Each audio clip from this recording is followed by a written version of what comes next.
Hello. Make sure this audio works. I did not check that. Alright, seems to be working. Might not be the best audio because we're on the phone. Can't use the PC right now because of internet problems.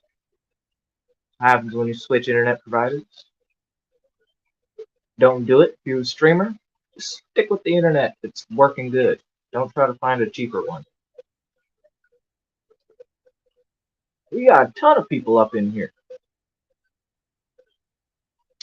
Let's see. From the top, I can see in Vertigo, Adele, Collaboration and Curiosities, Scuba Steve Blog, What's Up, Astro, Mark Sterlson, What's Going On, Bunny Viper, Aquatic Ness, What's Up, Ivy, How's Your Morning?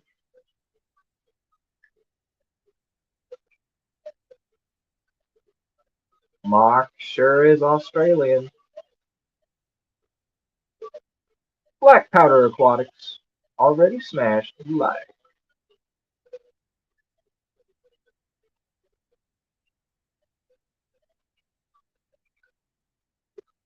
The Nano Aquarium guy, what's going on? Lady Metalhead, Silver Creek Aquatics, Master Aquatics, just call me Eduardo.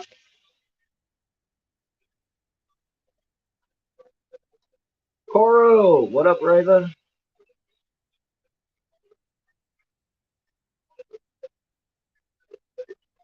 Morning. Hope everyone is doing good. How are you doing? I'm doing all right. Doing all right.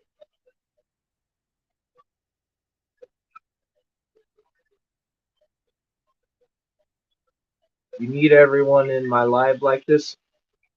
I know I tried sharing out your stream a while ago to get those more people in there. And if y'all ain't subbed to Scuba Steve vlog, it's another Scuba Steve. This ain't Scuba Steve O. Alright, this is a different Scuba Steve, and he does a completely different vibe kind of stream. He kind of just lets the camera run, some music run, and he chats in there, and it's a really good vibe. If y'all ain't freaking in there, you gotta get in there.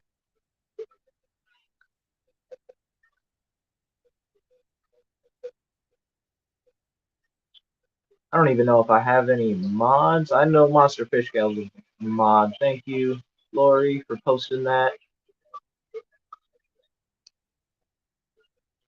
503 Aquatics, what is up, Shane?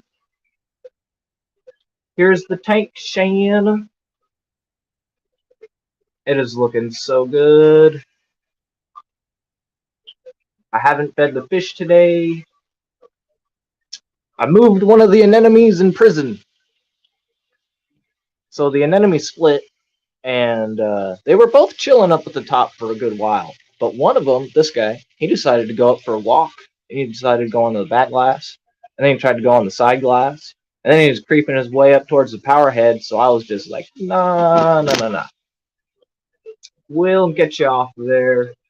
I very carefully removed him with this little guitar pick from iFixit. It's for my computer repair. But yeah, he decided to go on a walkabout, so he gets put in prison. That's what happens when you're an enemy and you try to leave.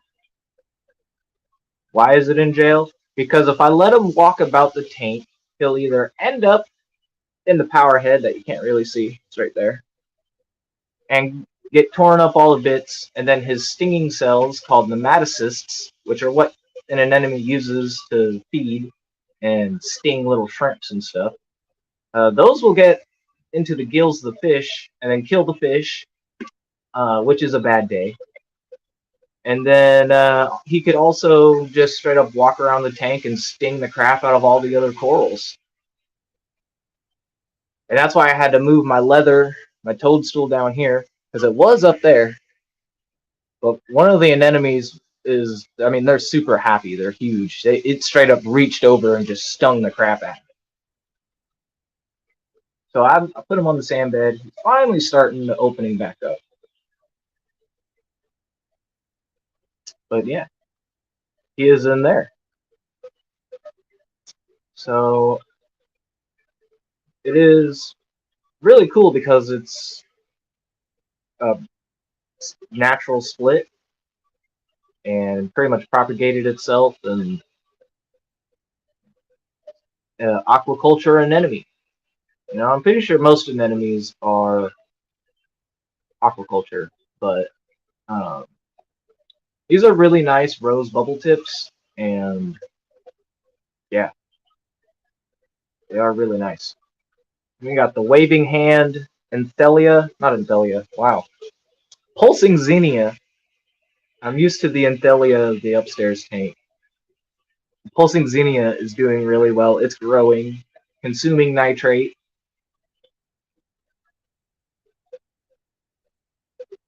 See if we can't get a little closer. Get a little closer. We have added fish. If you guys haven't been up on the videos, we started out with the 2 clownfish. These guys are little jerks, but Shanna told me that, and they are clownfish, so they are pretty mean fish in general. But I don't know if you can see him in the back right there. This is a firefish. He's doing really good now. And up front in center, all fat and sassy, is Benny the Blenny. So there's 4 fish in here so far.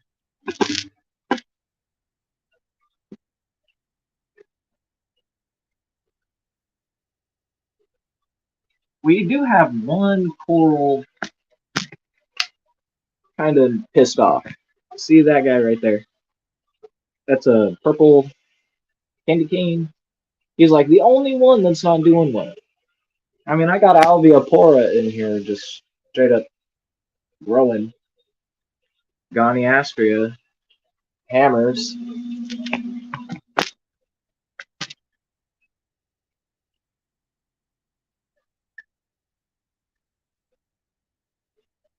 Well, I don't know. I did turn the whites up just a little bit. They're like at 10% right now. And then I'm running mainly blues, UGs, and violets. So it's just not totally retina bleeding blue.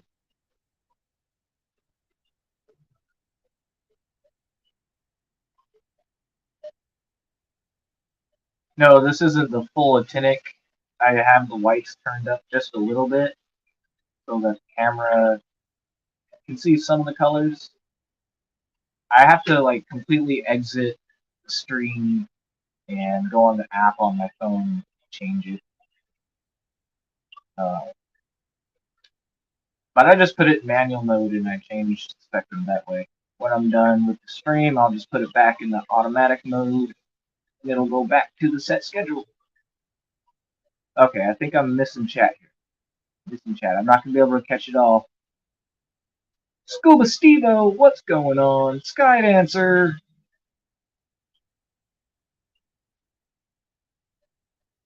Vertigo asks, what is your most favorite fish? That is an easy question to answer.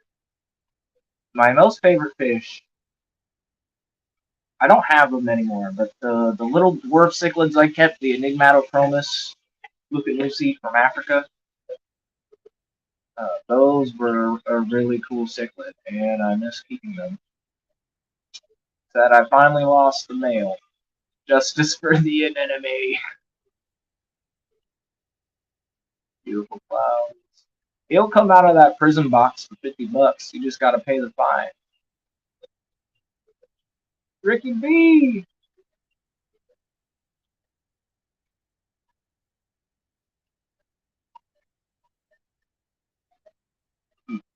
And then Raider asks, why is only one in jail?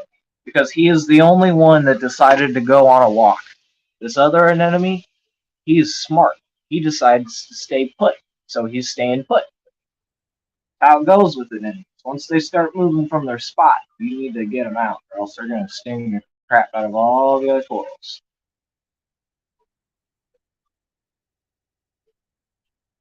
Aqua Garden's in. What's going on? Geek Boy!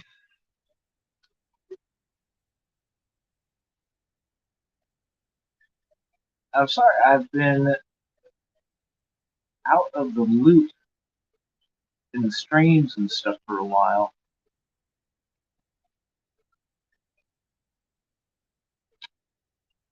And stream it. But we got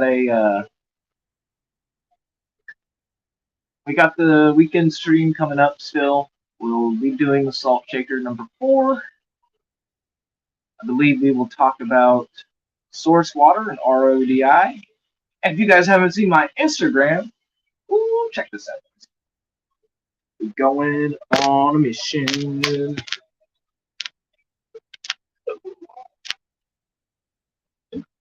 I don't know if it's going to show up because it's dark over here.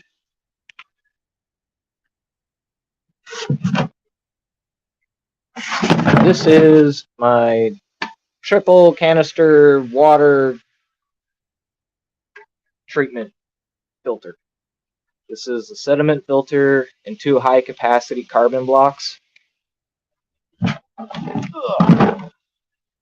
So I think this one treats like 15,000 gallons, and then this one treats 35,000 gallons chlorine, which is what I have. And yeah, so that's like 50,000 gallons of fucking water. No more stinky prime. I got the wrench, black tubing, white tubing, cutter. Now I did forget one very, very, very crucial part. When you go to get one of these or make one yourself, make sure you grab a diverter valve or a hookup to your source water, because then you can't make water.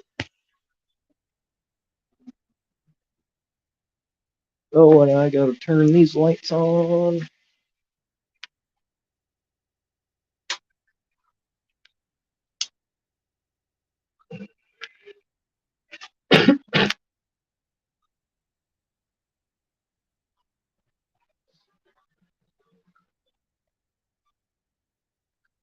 I'll show you guys the little garames.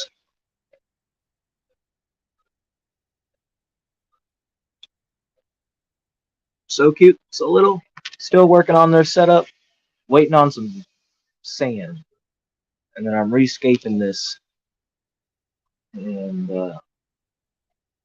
gonna be a blackwater tank. Got a bunch of blackwater stuff coming. Well, not coming. I already got it. KJE. Okay.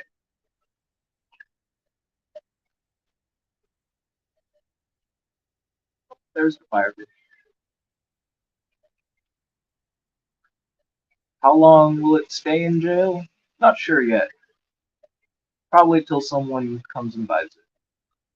Because I don't really need 2 anemones. And it would be nice to have some extra cash. What strain of Zoas is on the left side of your tank? So this one are Mohawk Zoas, I believe.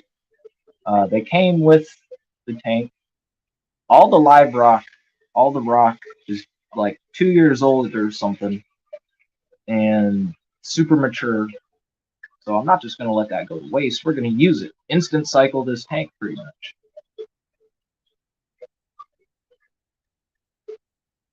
But the Mohawk Zoas on the left. Then up here we've got Eagle Eyes. And then those little red ones are called Twizzlers. Those orange ones are called Bam Bams. And I've got some other pinky ones right next to the Eagle Eyes. I don't know what those are called. I'm not really into the high-end stuff. That's not a big-ass gourami. No, they're little still. The little samurai gouramis. What species was that fish with the tall dorsal fin and red tail? So cute. That is a red firefish. or they call them dartfish. Let me feed them. I don't want to show you guys.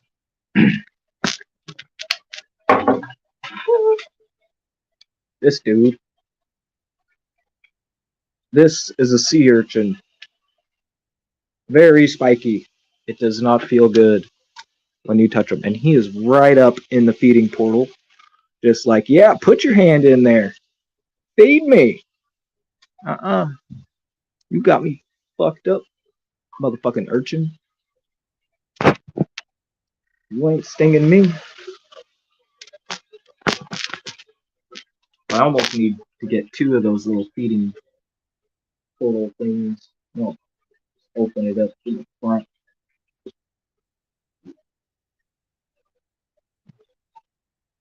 And the fish shall come out to eat.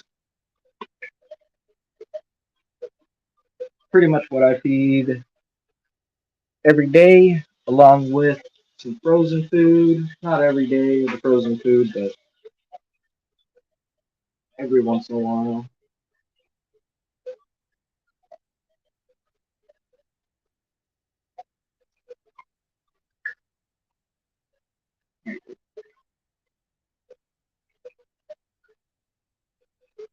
I'll get it.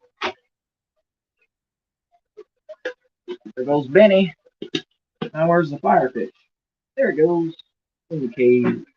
They love to dart in and out of the rocks. That's why they call them dartfish. And in the ocean, they live in giant schools.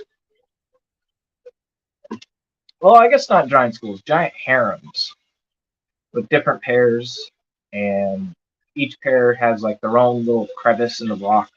You can see them dart in and out of the reef.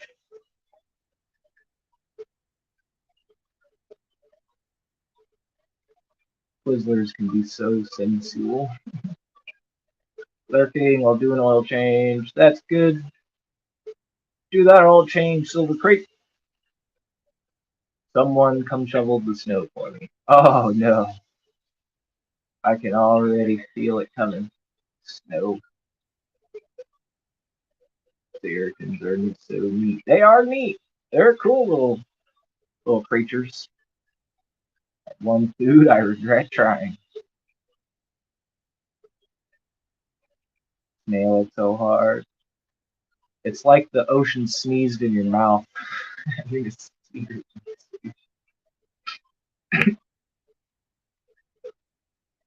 I can tell you from an unfortunate experience that getting urchin spine in your flesh sucks almost as much as lionfish spine. Yeah, that's I'm really hoping that I don't get tagged by him. But I'll bet you one day I'm gonna get tagged by that freaking urchin. MB Reef, what's going on? Haven't seen you in a while. Hope you're doing well. Doing good, doing good. Come ups in the reefing. We got a 45-gallon water box now. No more 10-gallon. No more 10-gallon. Well, it's still up and going, but slowly breaking that down and moving everything in here.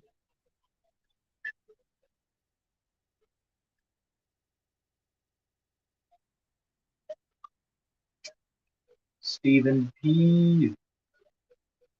2003. What up, Stephen?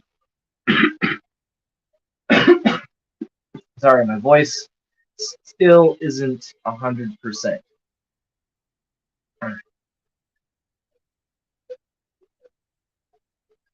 Have tiny barbs? Yeah, they have little barbs in their barbs. It's weird. And they all regrow. All of them, they regrow. Weird.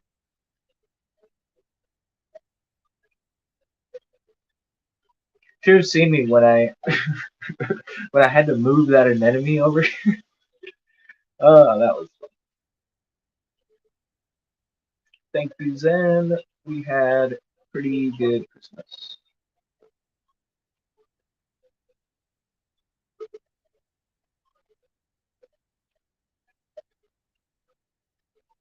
Listening while taking the ornaments off the tree. Yep, Christmas is done. Time to break everything down. All the lights, all the Christmas ornaments, all the decorations. Sweep it under the rug like it never happened till next December.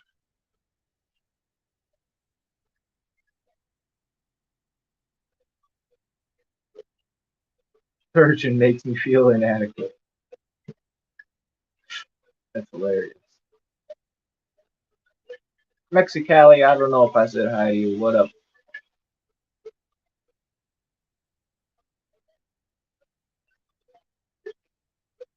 Yeah, not much has changed except for adding fish and coral and rock from the upstairs reef tank.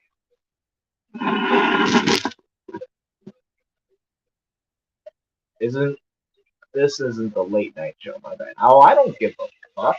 You can cuss, you can do whatever. Just don't be rude. See if I can't give you guys a sump tour. I think I need to find my flashlight. Wherever I put that, because I put it in random places.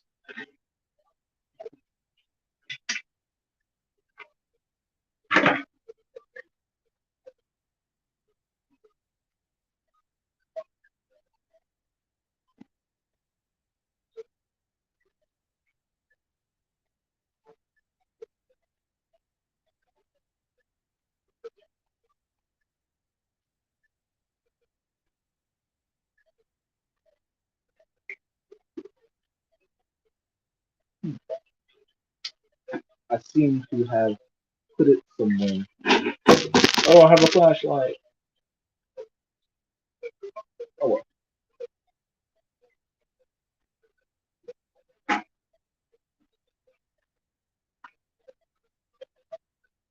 Pretty sure y'all know what a sump is anyway.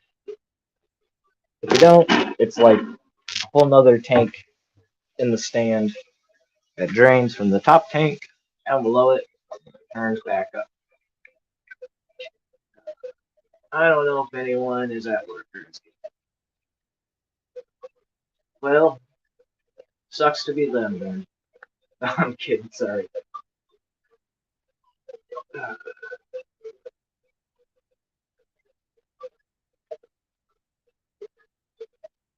I guess I can try to watch my language in the daytime.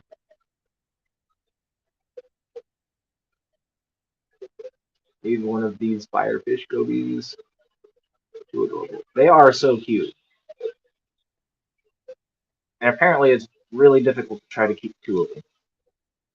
Any advice on how to keep GSP? Um, yeah, I do keep that upstairs in my tank. It's pretty easy to grow. I would say if you can keep a stable reef parameters and good lighting and flow, you can keep just about any type of coral. That's pretty much the key is lighting, flow, and stable water parameters. Oh, there goes the pistol shrimp. You see his purple claws and back in there.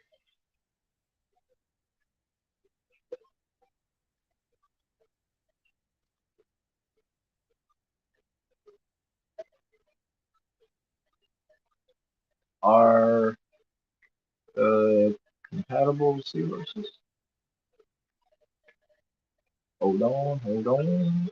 I'm missing chat.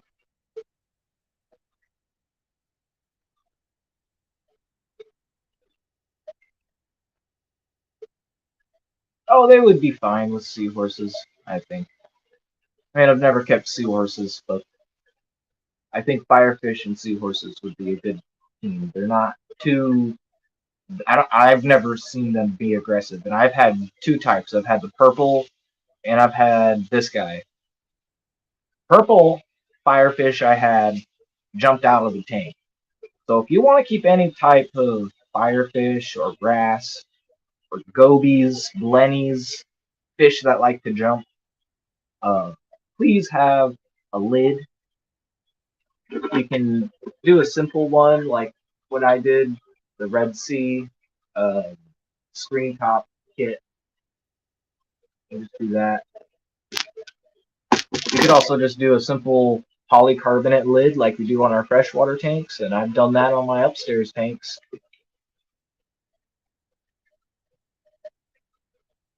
My Xenia, Zoas and Xenia's Montes are open, but my new GSP won't.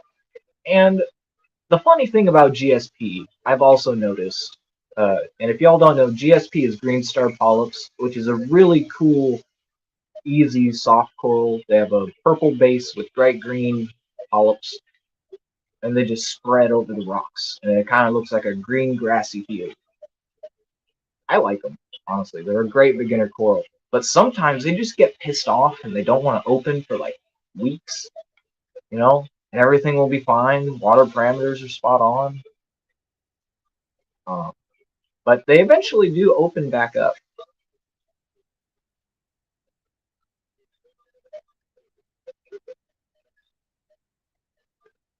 And also, if they are not opening in the tank, and they're just staying closed, you could also have a fish in the tank that has a liking to green star polyps and just keeps pecking at it and pissing it off to where it doesn't want to open up.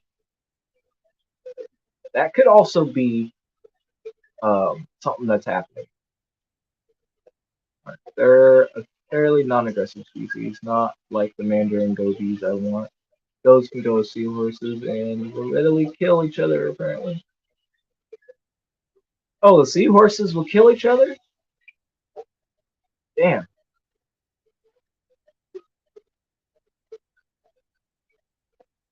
This is a 30-gallon tank.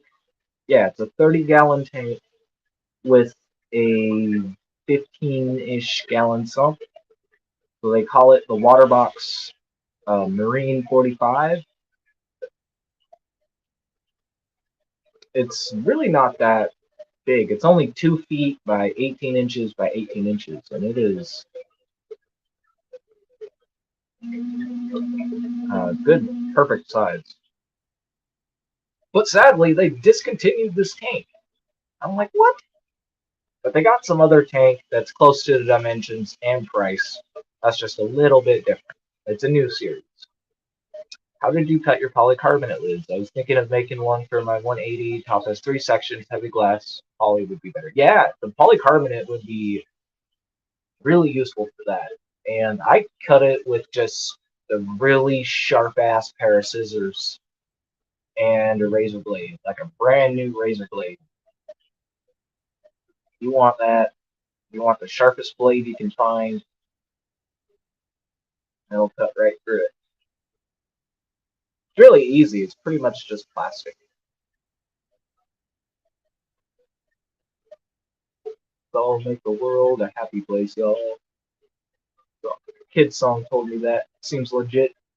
We'll follow. No, the mandarins will kill each other. Yeah, that will definitely. The mated tank raised pair was the most likely, they said, to safe to put together, even in a 125. Yeah, yeah, they do fight. They definitely do fight. And I really want a mandarin for this tank. That's like also one of my dream fish. But I haven't seen any around me.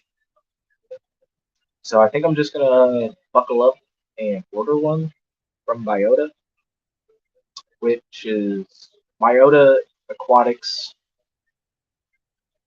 They are captive breeding them in America. And they're less than like I think they're like $70, something like that, for a small one. And think about it like this, okay? One, they are bred in America, not taken from the wild.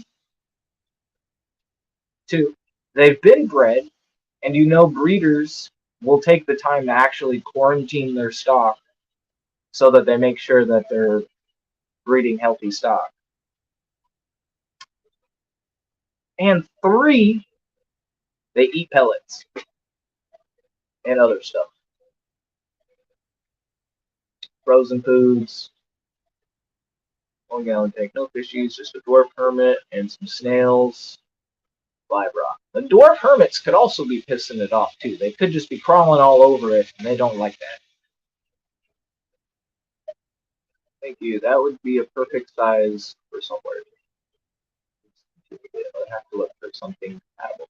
You could totally start with like the Fluval 13.5 gallon Evo. That is like the perfect beginner saltwater tank. You already got a light, you got your filtration, all you need is some sand, some rock, a heater, and you are off to the races. Oh, and don't forget a refractometer. That's how you check their salt. But they also do make a similar tank. Very similar. And it's around the same price. Fish on Tank Picks, what is up? I wonder if I bought Ollie at Home Depot if they cut it size for me. They probably could. You could ask them.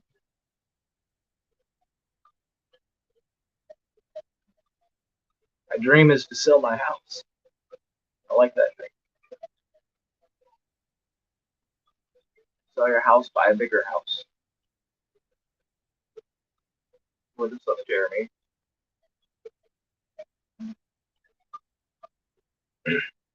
And like for me, I started saltwater with just a 10-gallon standard Aqueon 10-gallon tank. I've got a whole playlist series on starting it all the way to past 1 year. The tank's still going, almost 2 years, straight running off tap water. You know, it's not the prettiest tank. I mean, it is pretty. It is fun to look at. It's fun to learn.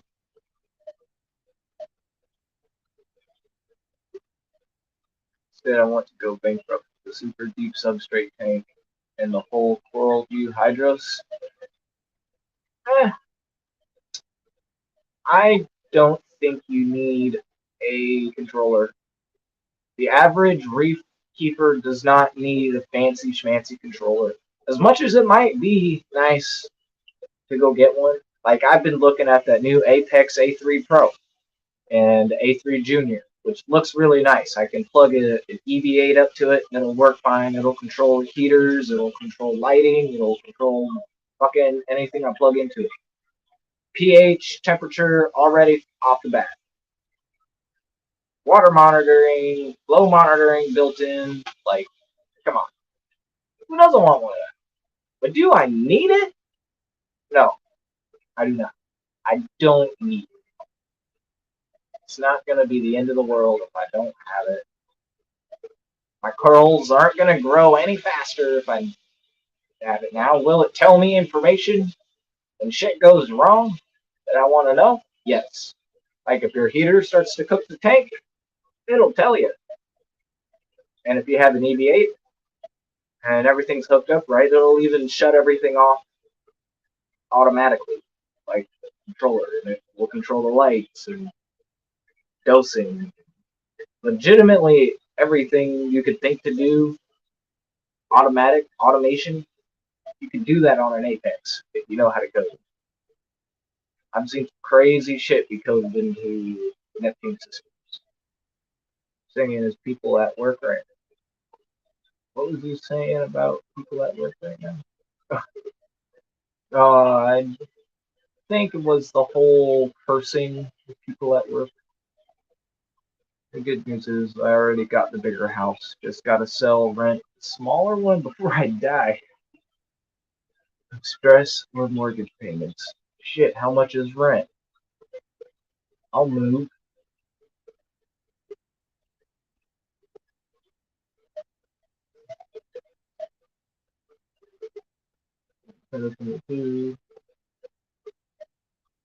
The cheap lemony LED lights are good enough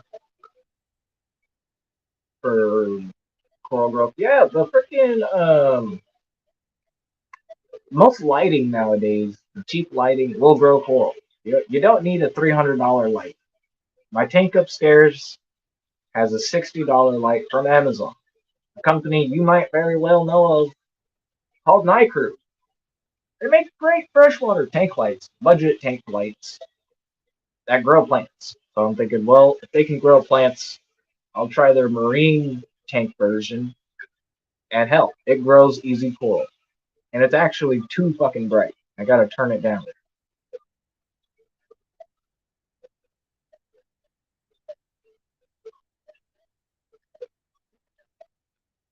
There's a lot of stuff you don't really need in a saltwater tank, but they tell you you need this. 2K a month? 3 bed, 2 bath, 3 car garage. Dang, that's too big. That's really nice though. That's that's 2 fish rooms and a whole fish bathroom, and then a garage fish room. Wow, for only 2 grand a month? That's actually really fucking good. You got me thinking, Jeremy. You got me thinking. That's really good. I would not find anything like that around here, to be honest. To be honest, around here, they're selling a 1 bedroom, 1 bathroom studio apartment for $1,300. Sometimes $2,000.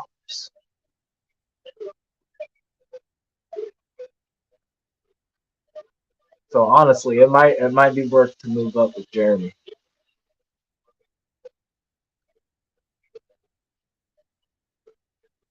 At least softball thinking around on freshwater lake. Yeah, and if you're growing macroalgae, I was growing macroalgae in the beginning, just caulerpa, uh, grape caulerpa, 1 mile away from the house of tropicals. All right, babe, I think we're gonna have to start packing. Well, I might have to start saving so we can move. How am I gonna move my tank?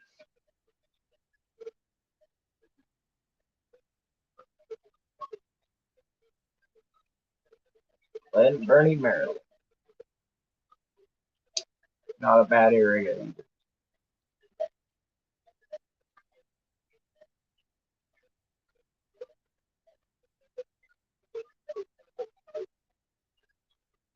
Look at Benny doing his job, cleaning algae all day long.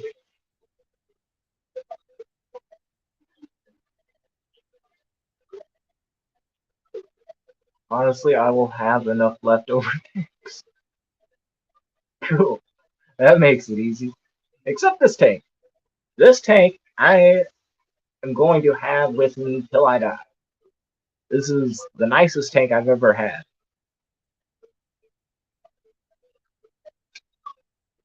I mean, it's straight up. I mean, it's a water box, full sapphire glass, sump, stand. I mean, it's not a huge tank, but I mean, this is freaking nice, man.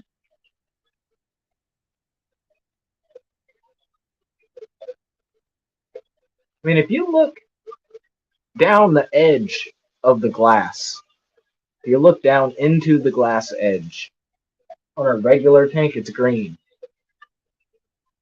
On this tank, you look down the edge, it's crystal clear.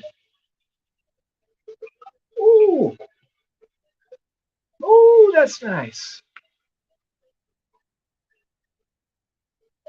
And I've been doing my best to keep this tank pretty dang clean. Because it is a sapphire tank.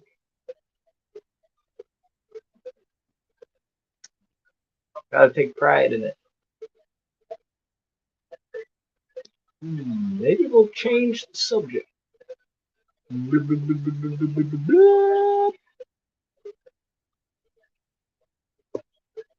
Yeah, there's the 4 foot. Drop her down.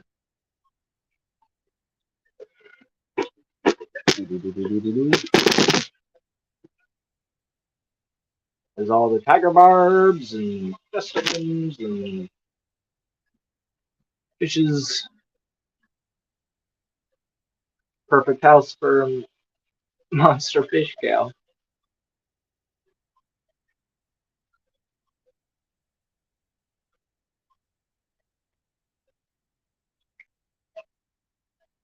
I am surprised no one has honestly picked up that offer of Jeremy. Around here, that would be gone fast. And he'd probably get twice as much. Man, Oregon sucks. Don't move to Oregon. It's so expensive. I can't wait to move.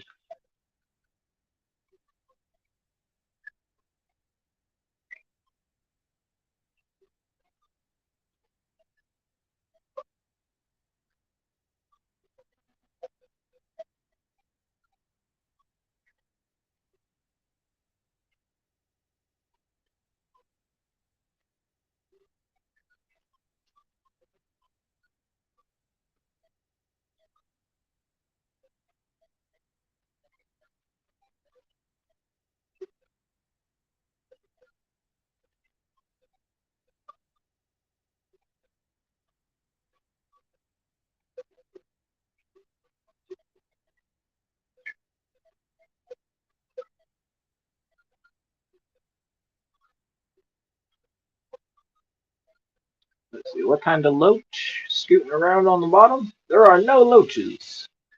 There is a gold dust bisher, a bunch of albino plecos, and a couple cichlids that stay towards the bottom, like the zebra acara. And there's a spotted Raphael in here that I haven't seen in about, I don't know, 4 or 5 months. I know he's in there. He's in this piece of wood right here. There's a crack in it where he fits. And last time I saw him, he's getting too big for that crack. So he's either too big for the crack and he's no longer in this wood and he's in these caves.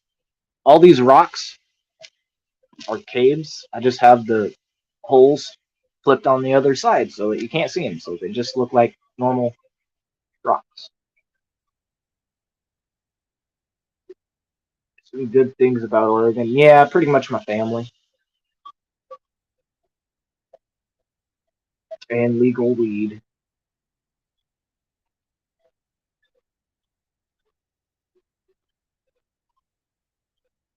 Legal weed definitely helps. Definitely the Bisher though. Yeah, that's a gold dust Bisher. He's about 6 or 7 years old.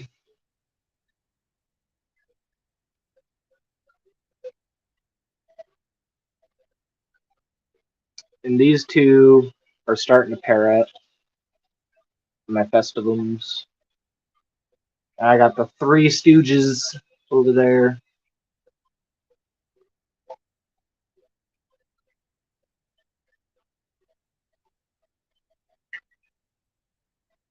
Yes, it is nice. It's come visit. Come take advantage of our sales tax. Just don't fucking move here. That was my big mistake. Washington wouldn't be too bad, but it's also expensive in Washington. It's expensive everywhere.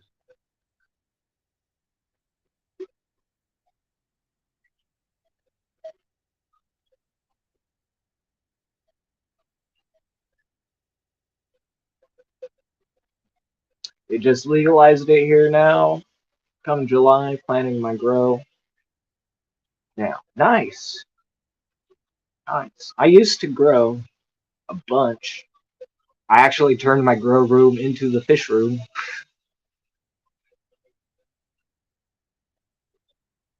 And I actually made more money from fish than I ever did selling weed. Because I am not a good drug dealer. Let me tell you. Not a good drug dealer. But I am good with fish.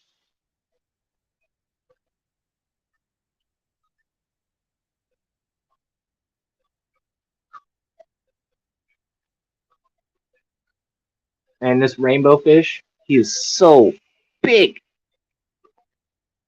He's got to be getting around 4 years old now.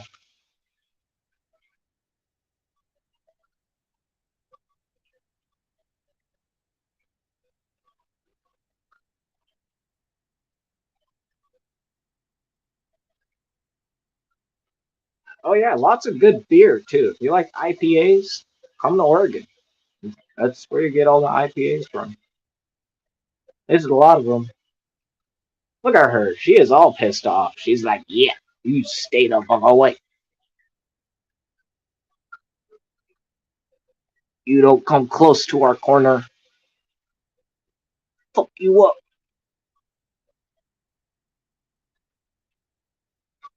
Maybe I'll be expecting some eggs soon. Recommend those Hannah checkers for and things for freshwater as well. Yeah, hell yeah. Get the nitrate high range and the phosphate low range. And that's all I use for the freshwater on the Hannah checkers. And that's how I check nitrate and phosphate.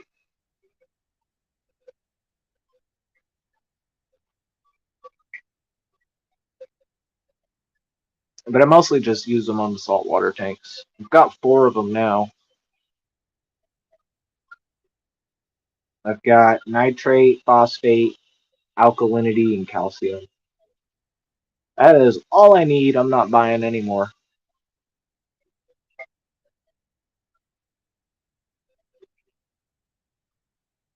Now, I do test magnesium with the Red Sea test kit.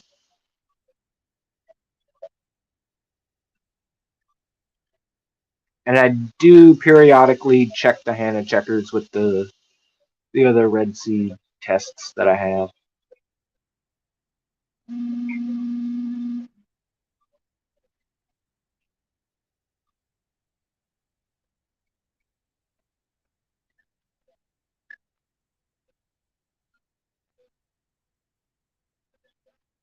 You're a basic bitch and light pills that are made by Lifestyle.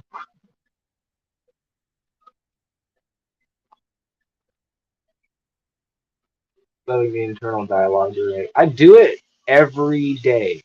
I make an internal dialogue for the fish of what they're doing.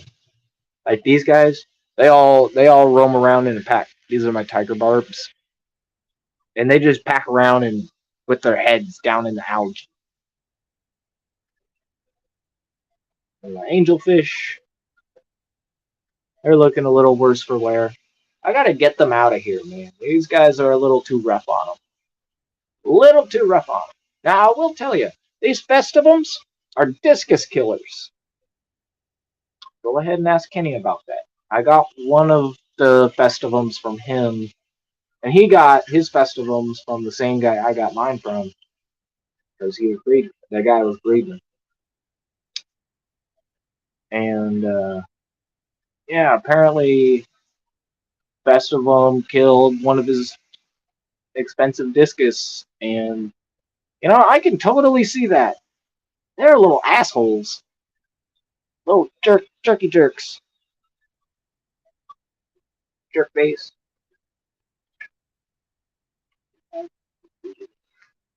Modding secretly.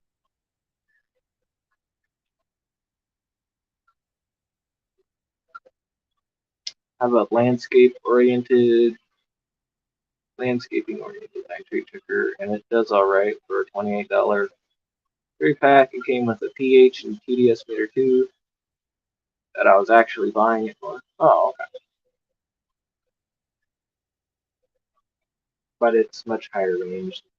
Yeah, the Hannah high range only goes from 0 ppm to 75 ppm, which I think is perfect for our freshwater tanks because ideally we should be keeping our freshwater tanks around 20 to 40 ppm nitrate.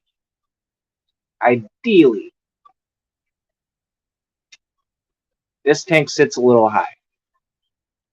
I haven't done a water change last weekend because of Christmas and stuff, and I was sick. So I bet you the nitrates are freaking uh, up.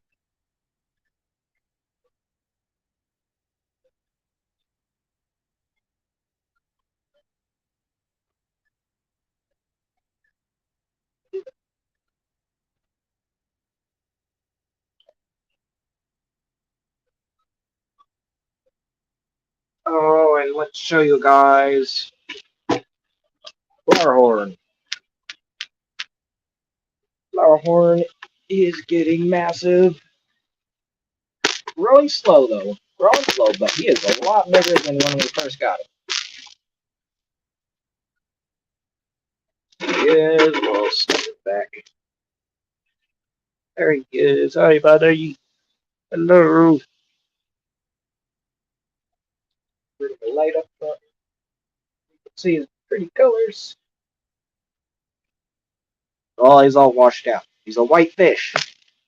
Gotta get up in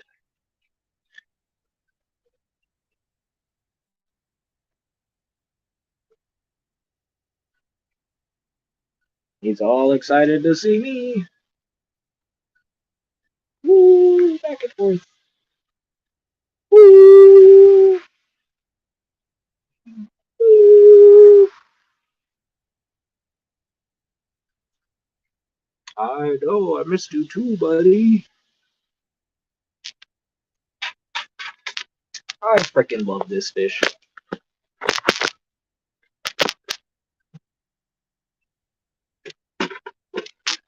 And if y'all don't know, this is my flower horn that we got from our buddy Misfit Reptiles and Aquatics. If you guys know him on YouTube, I bet you do. He's freaking awesome. But he breeds flower horns every now and again. He has a pair of Fireman's Dream, and these came from his pair. He's such a good specimen.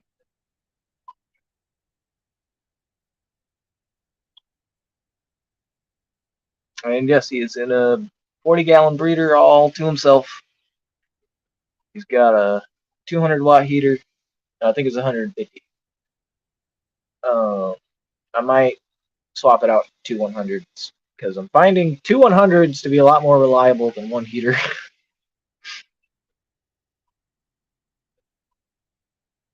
Seachem Title 110 and then a sponge filter or backup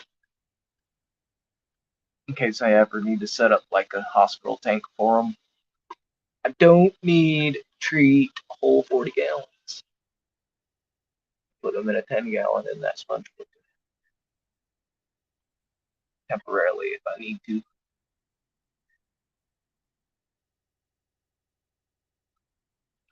But I don't plan on having any problems with them. I don't plan on any other fish in here. It's just going to be him all by himself. And then eventually we'll get an upgrade to either a 75 to or a 90 gallon once he gets big enough. And we've also got a tank down here. Oh, I should turn it on. It should be on already. Okay.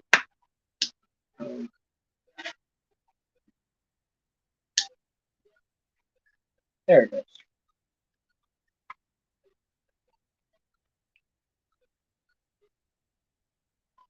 I had to reset the timer. It's a super. It's the Lamini Freshwater Pixie 30.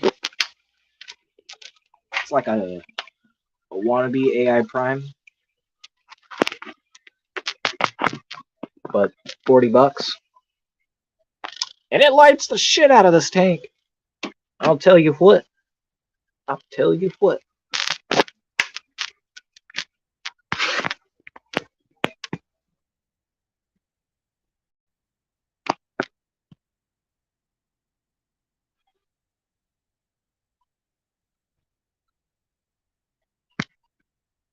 There is.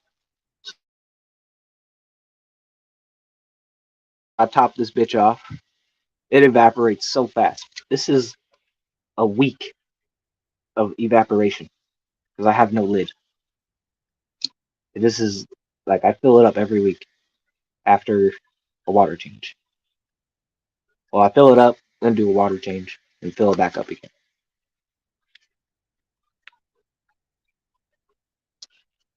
By the way, if y'all are just topping off your tanks, test your TDS. please test your TDS in that tank. If you just top off and you use tap water,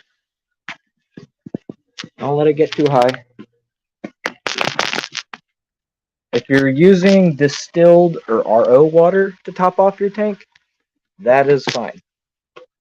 But when you use tap water, your tap water most likely has a bunch of bicarbonate, minerals, and stuff. And if you just keep adding that in, not filtering it out, then the TDS can creep.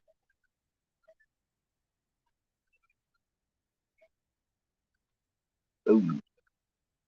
So yeah, I am waiting for a couple parts. Um, I gotta order still gotta order them. Broke as fuck from Christmas. But yeah, I need a flow restrictor and that damn valve to hook it up to the sink. There's two things I forgot. Can't believe I forgot them. I had them written down and everything.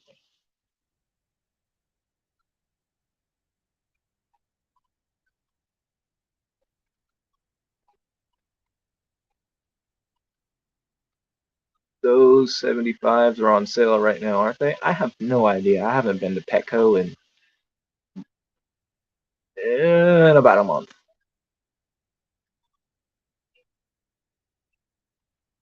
I'm getting 2 inches of evap a week in Texas, and it's been freezing, not even warm, and we keep our house at 70, and the tank isn't even heated. Oh, I feel you. Obviously, this room is a little bit colder, and I do have a heater in there, obviously, because there is a beta, and there is a L333 Pleco. I'm looking at them right now, actually. I don't know if you can see. Look at that. You get a rare sighting of.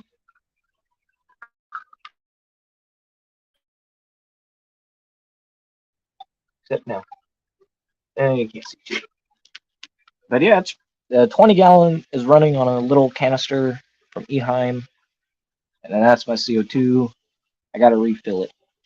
It's empty still. It's been like 2 weeks, no CO2.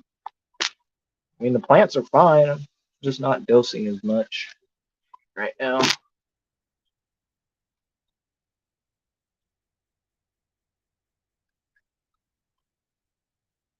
129 for their website for the 75 gallon. They're half off.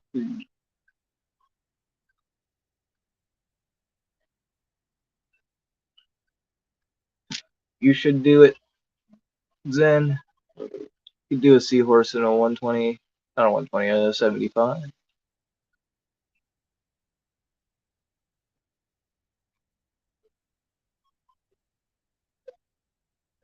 Apparently, if you get a male and a female seahorse, they'll just breed. They'll just do it on their own, man. And the males will hold the babies. Those fish are so weird. So weird. Freaking seahorses. Are they even fish? You ever seen a skeleton of a seahorse? That doesn't even look like a fish. Weird. It's like a dragon underwater with weird fins. Can't move very fast. Sexual reproduction is completely backwards. They're still really cool to look at, though.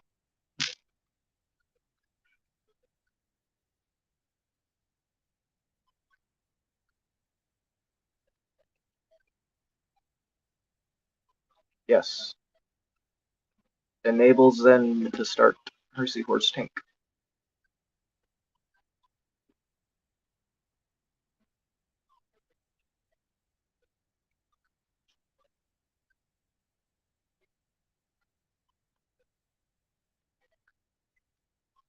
Easier to ask forgiveness than permission.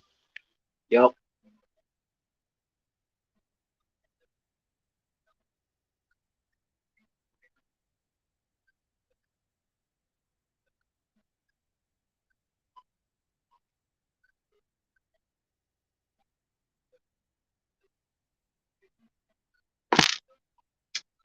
Yeah.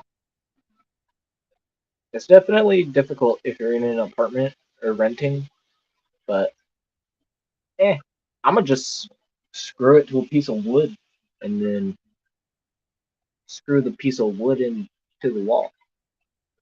Either way, I still got holes to patches in this house and spackle over and then paint over. Luckily, I still got cans of paint when I got the house. It came with the house, so I can touch it up and act like nothing ever happened.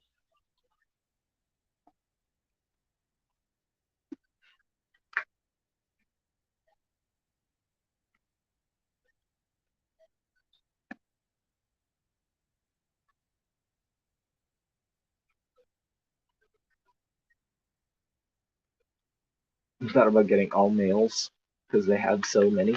Well, I mean, it could be a freaking little side hustle.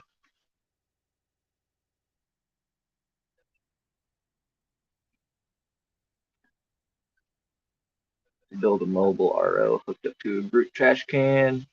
That's still a lot of space in this apartment. Yeah. Now I gotta figure out how am I gonna store water, right? I mean, I probably could just run RO tubing to the tanks, but here's the thing that I have not really looked into: temperature. Now I know RO membranes can only be used on the cold water tap.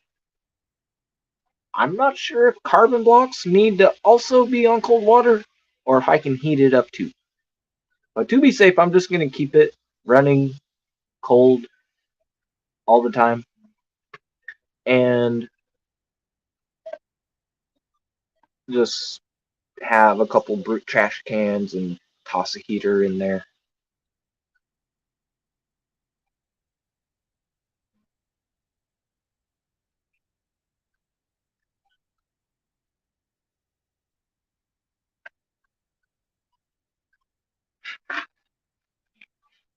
Side hustle only works if people want your product. That is true.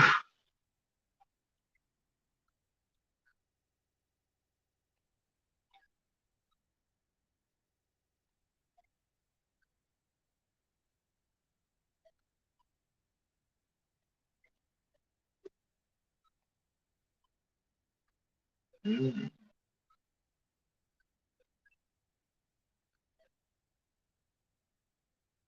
Yeah, and like I've seen that too, where people have mixing valves and stuff. I'm not about to get that technical. I need to figure out how I can control the flow precisely from like they need to be moving at least a gallon per minute in the block or in the unit itself for the carbon to be effective. So I need to figure out what that little piece is that can control from like quarter gallon per minute to half gallon per minute, 3/4 gallon per minute, 1 gallon per minute. Little tight flow control. Don't know what that's called. I don't know how to find out what it's called. I just know that I see them in videos on bulk reef supply when they do their little tests, but they never tell me what the fucking part is. They just we set the flow to half a gallon per day. Yeah, I do have flow restrictor, but like I don't know if that's enough. I don't know. I got the 550 ml restrictor. That's what it said to use for the RO if I were to get an RO. But I don't have RO actually hooked up. It's just carbon blocks, sediment.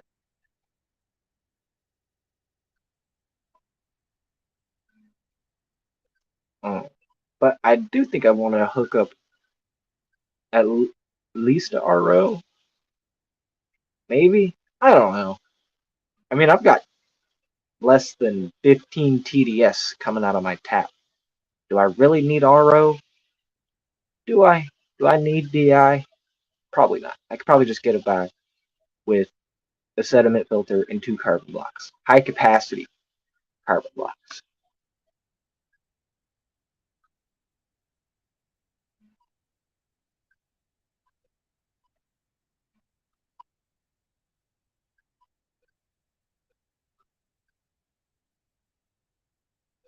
Good morning, the Aquatic Morning Show. Jess, what's going on?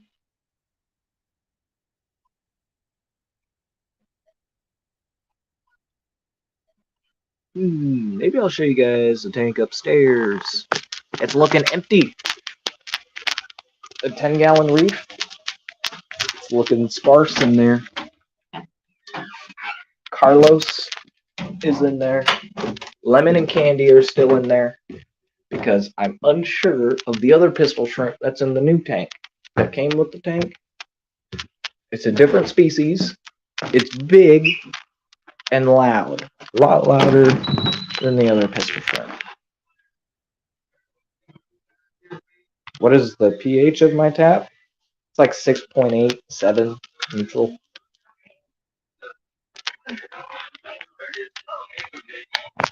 In less than 24 hours.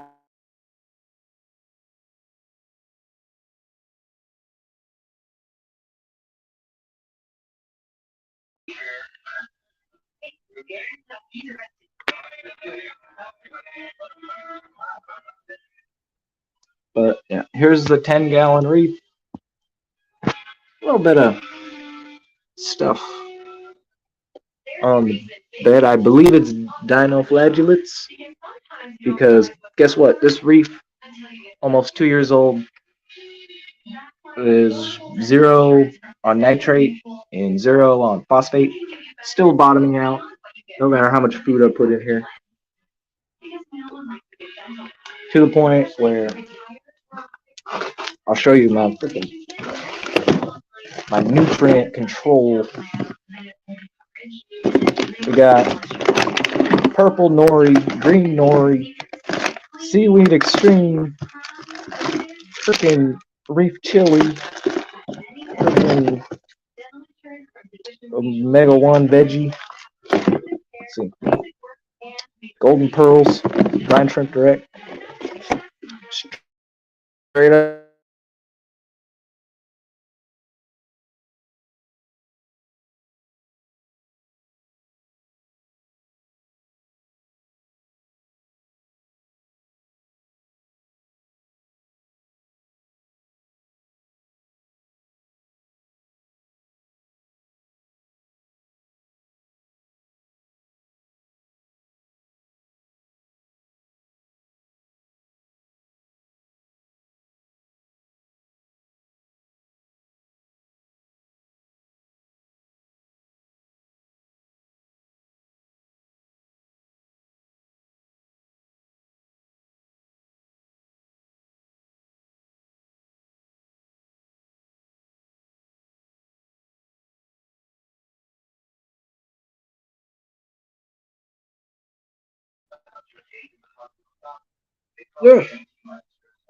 Alright, sorry about that. My phone just straight up said, nah, you don't have connection with your full bars.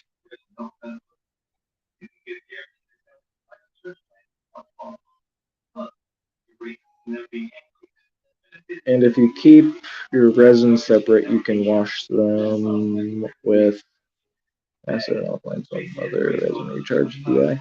Yeah, I've heard of something like that. You could also use a spin down filter.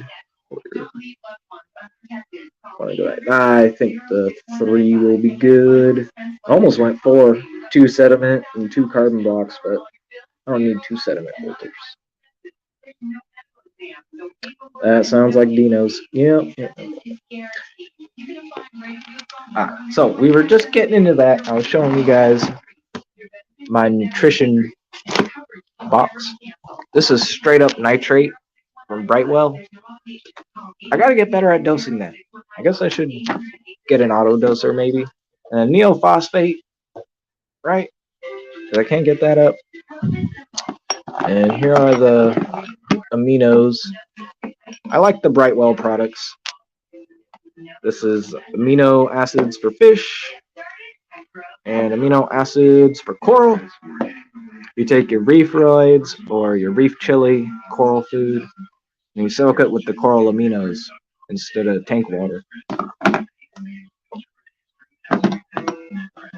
Apparently, it boosts their growth and color. Hey, look at that! You guys remember this Montipora SPS coral? It pretty much died back, but now it's actually got polyps starting to come back.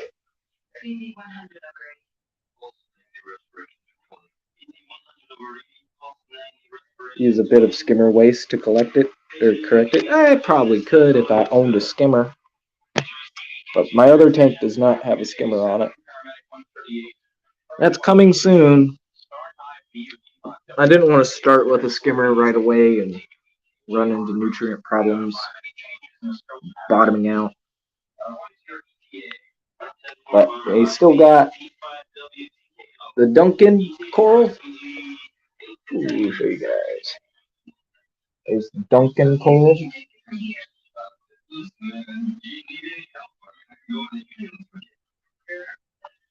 All open.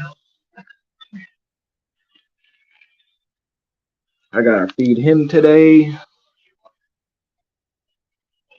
There's Lemon. Lemon. Carlos. Now where is Candy? Candy straight up like built tunnels underneath the tank. Friggin' love pistol shrimps.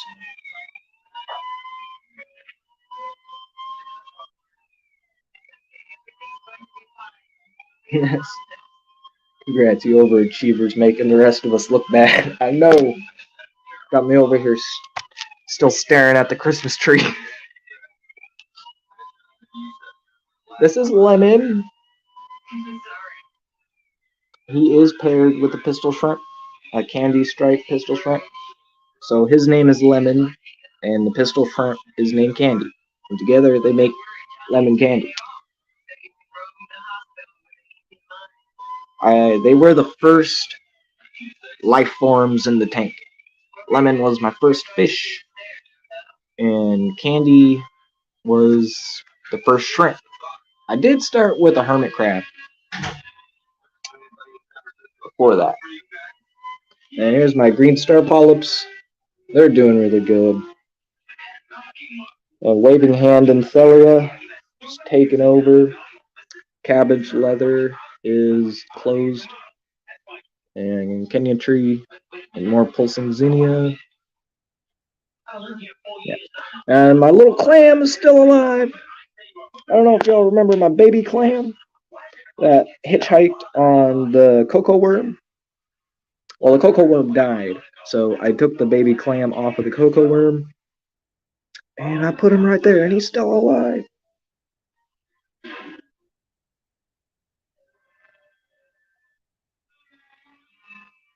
Convict Delineant Engineer Goby. Engineer gobies are cool. We had about a 14-inch one at the fish store I worked at. All things aquarium.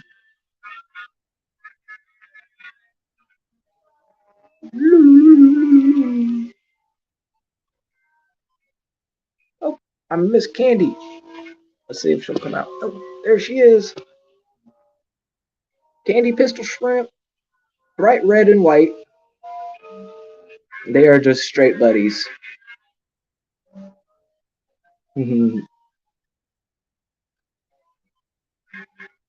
Watchman Goby does a good job of protecting his pistol shrimp. And the pump for the automatic top off just went and stopped filling. Luckily, it didn't stick on and keep filling. But yeah, I noticed the water level was getting down. My light was flashing, and it just wasn't doing nothing. I tried everything. I tried cleaning the pump, cleaning the sensor, unplugging, plugging it back in. So I said, fuck it.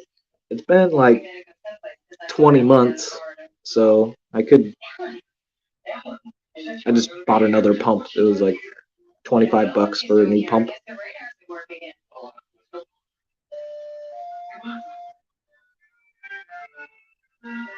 And yeah, just replaced the pump now. Automatic top off. Working fine. We got Smart Stir. Y'all do your titration test with the Red Sea or even API or HANA. Why aren't you using one of these? Just why? Why not? Why not? It's so simple. It's got a battery, rechargeable, and then let's see if I got it.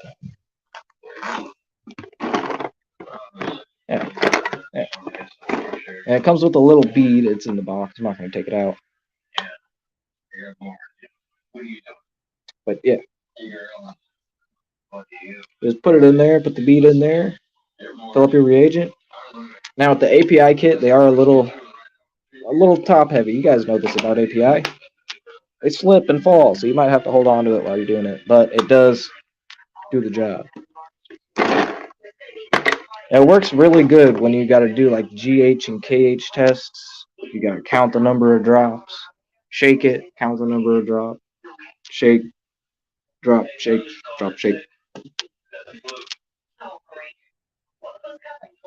Is that distilled or seawater for the ATL? I use straight tap water. Straight tap water on the top off for salt water.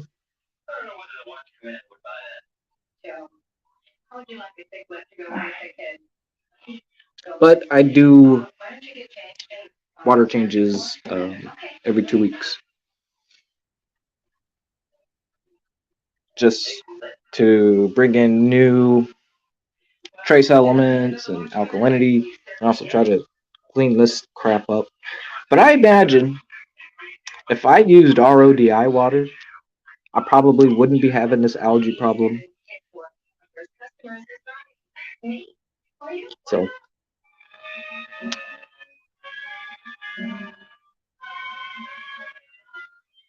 that's why you love your Sarah test kit. Yeah, and Sarah too, they make a good one. But I imagine Zen, this would work with your Sarah kit. It'll just pop in there and then you can do your drops and turn it on, let it magnetic shake. Got the Inkbird.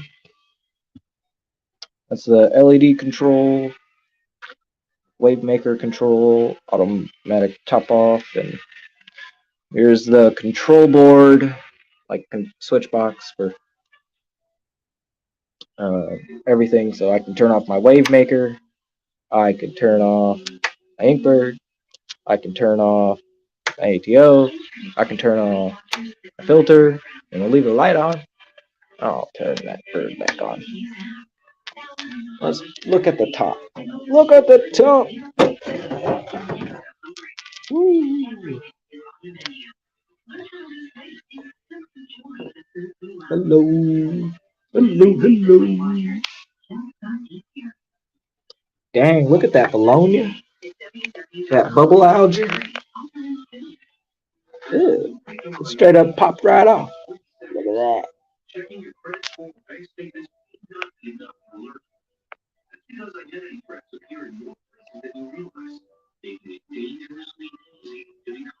Satisfying. Woo. Bubble algae.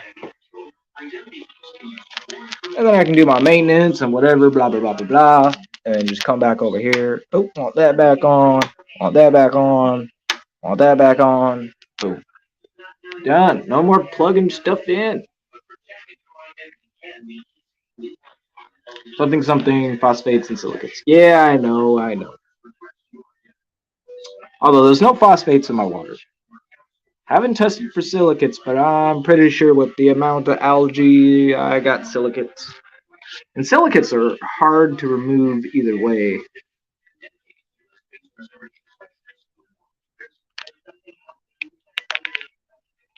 Looks like the perfect size for the Sarah vials. I was thinking the same thing, and do it, Zen. HCB chemistry, what's going on? Oh, and there's my fire shrimp. See if he'll come out. Will you come out? Say hi.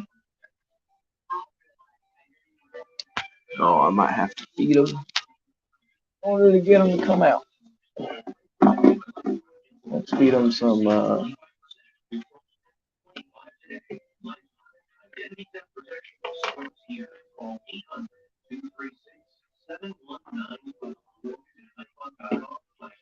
little bit of golden pearls. A little bit of golden pearls for Carlos. And it might help if I turn the camera on. Carlos, are you ready? Go, go, go, go.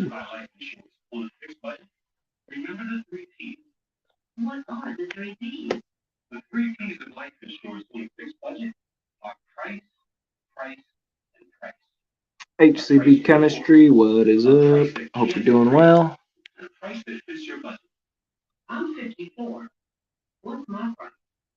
There's the fire shrimp. I love this shrimp. It's like one of those really expensive Sulawesi shrimps in freshwater, but actually big, and yeah, you can actually see these guys. They're not the size of your fucking fingernail. This guy's about the size of my pinky. 2, 3 knuckles?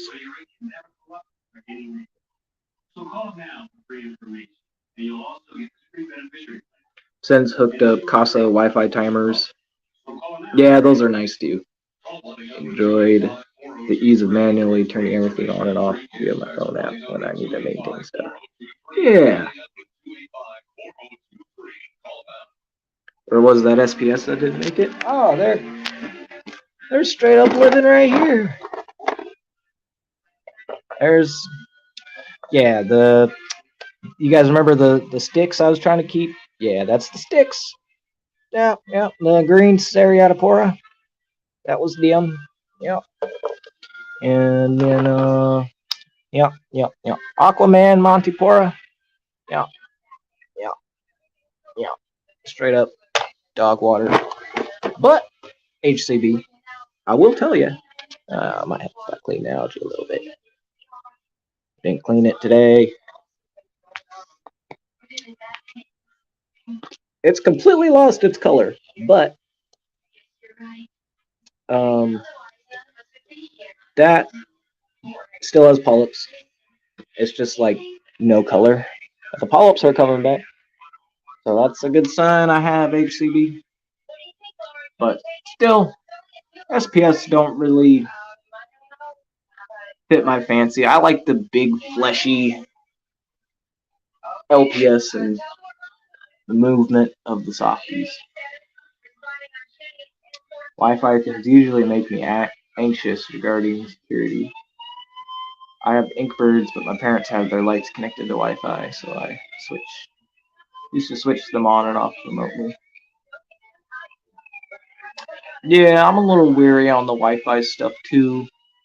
I've never had a Wi-Fi timer or a Wi-Fi Inkbird. I just use the old school stuff. Now, this is freaking Bluetooth. It's Bluetooth to my phone, the Nero 3. And the light I have downstairs for the other tank Bluetooths to my phone.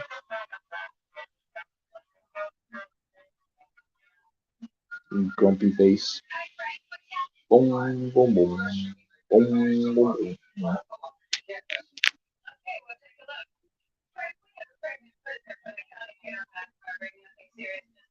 But yeah, that's the one thing I do not like about some corals, they don't make it. They straight up die. And then they leave you,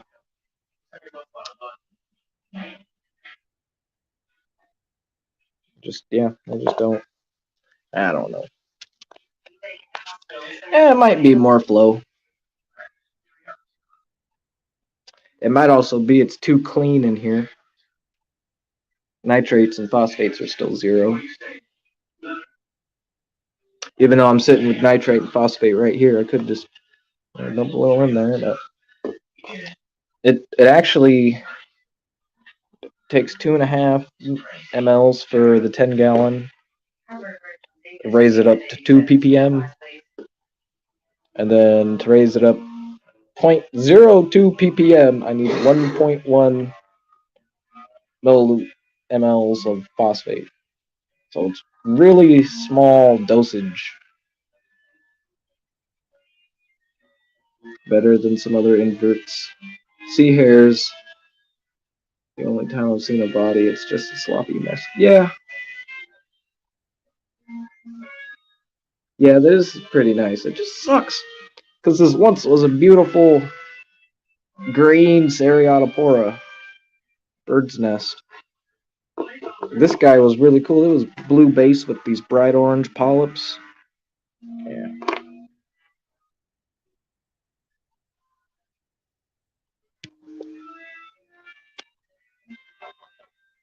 But yeah, I'm thinking, since I have the 2 clownfish downstairs, this guy is just gonna stay in here. And this will be like half quarantine because there's fish in here. Um, but I don't know. I don't plan on adding too many other fish. And most of the fish that I want to get are captive bred. Uh, so they shouldn't really be adding parasites. But corals, definitely quarantining corals in here. Spaghetti Nona. Freshwater ichthyology. I don't know if I even said hi. How are you? Amino acid in the water and morpho. Yeah, I do a lot of the amino acids, like show you my fridge. What I feed on a more regular basis. I need to get into feeding aminos daily. It's just so much just to do every day. So much.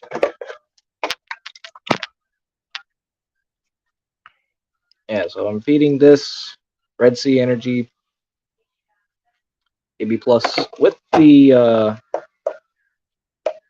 Brightwell aminos and this stuff. TDO Chroma Boost. That's the good stuff. And for freshwater, when I do food soaks, I use Vitachem freshwater formula. And then I will also put that in with my Repashy foods. Repashy Soylent Green, red rum, really high in protein, brings out those red colors. This flower horn and the cichlids all love this. And this is Igapo. Yeah, Igapo. That's mainly for the South American fish because I keep a lot of South American species, but there's a lot of different species, really.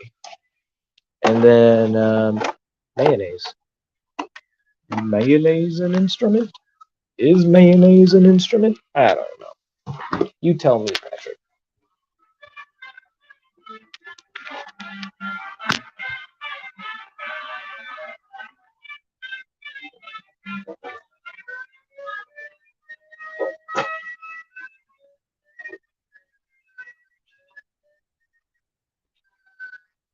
So that's the upstairs 10-gallon. Looking sparse, looking a little empty, a little bit algae, you know. But I'm still taking care of them, doing what a reef keeper does. We're just upgrading, guys. We're upgrading. Who needs a 10-gallon? We got a 45-gallon. It's not the biggest upgrade, but shit, big enough for me.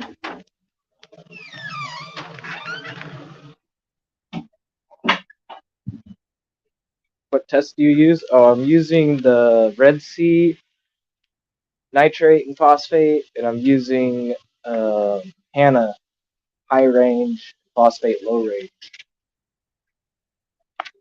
And yeah, they're all telling me 0 on that tank. This tank, on the other hand, this tank, it's only a couple months old. It's got a little bit of nitrate. Nitrates are at 1.9, just a little bit. And phosphates are a little high at 0.10, which typically I want to keep it at 0.01 or 0.02.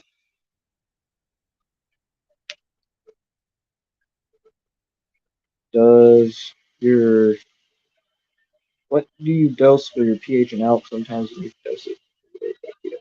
Yeah, see, that's also another thing. I do not dose any alkalinity, magnesium supplements.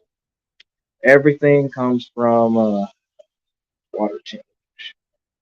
And I'm using the Red Sea Coral Pearl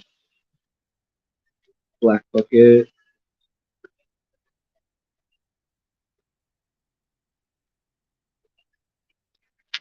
But protein skimmer will definitely be going in here. And ATO, got my heater in there, return pump. It's dark. It's dark. Ah, look at that. Let there be light. The batteries aren't dead yet. They're dying quick. But yeah, that's the song. And it's plugged with something everything, Henry. You use Hannah checkers? Yeah, I use Hannah checkers. I should go show them to you. I'll show you all my testing stuff. I test once a week. Do it on Saturdays now when I listen to Melev's Reef. And if y'all didn't know about Melev's Reef on Saturdays, he usually does a stream on Saturdays. And that guy is a wealth of information.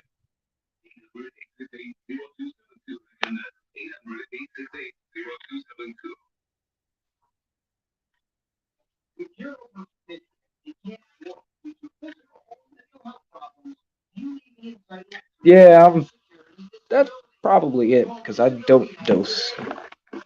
I never have dosed. I need to get a doser and dose alkalinity or something, but yeah. Okay. So here we've got the Red Sea Marine Care. That's just your nitrate, alkalinity, pH, ammonia stuff to get you started. And then over time, I got this. This is the Hannah Calcium. This is really good too. I've tested this against API and Red Sea, and it does work good. If you use distilled water, don't use RODI, don't use tap water, because it requires you to use distilled water for part of that. And then Hannah Phosphate, Hannah Alkalinity, right? That's the alkalinity one. Yeah. Alkalinity! Magnesium! Another calcium! And this is your one true God in saltwater. This is your one true God. Oh. Salinity. And then nitrate high range. Yeah. So all the good stuff to make stuff for saltwater. You do not need any of this shit in the beginning. Okay? This is stuff I've got from other people. That's not how I had it. That's not how I had it. Okay. Boom.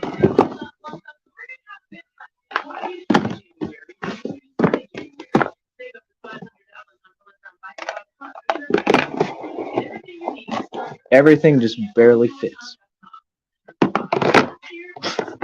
This is how I stay organized.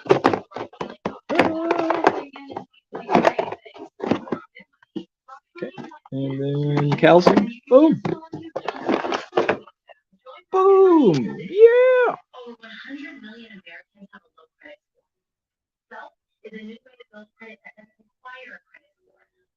Misfit, what is going on, bro? Is brilliant but expensive. Yeah. I mean, they're expensive up front. But I mean, if you think about it, this probably costs what? Well, it just cost me $30, but it cost the guy $30 for 25 tests. So yeah, it might be a little expensive, but yeah, I've got reagent for when I run out. Got alkalinity reagent. I got nitrate reagent. I should have more phosphate reagent in here too. That's all I really use. And down here is salt. Yeah.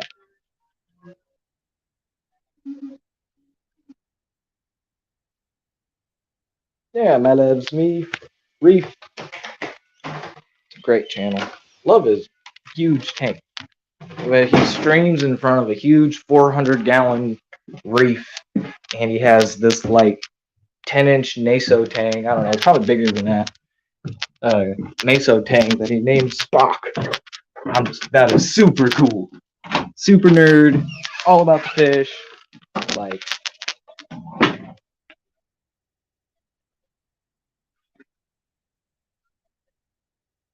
didn't have Hannah, or I never saw it. Red Sea and Seachem is what I use along with the refractometer. Yep, your refractometer is your one true god. You test that first. And if that's off, all your other shit's gonna be off. And then you're gonna retest again.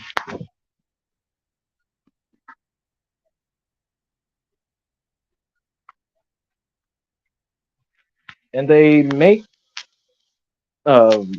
actual calibration solutions now. Gone are the days of calibrating to freshwater. So archaic.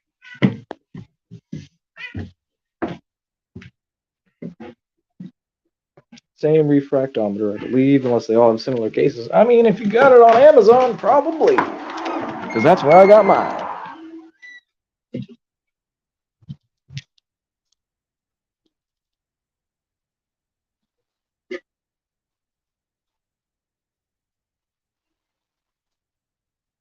Gotta love test kit testers. You know my page, Brennan. You know my page.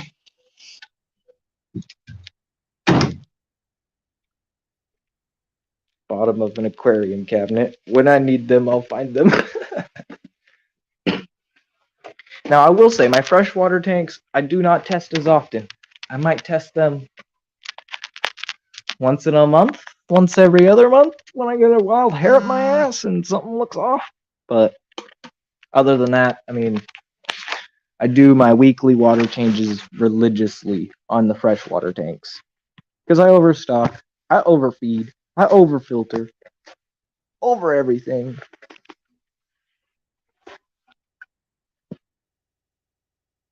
Should buy some water tests. Yes, test your reefs, people.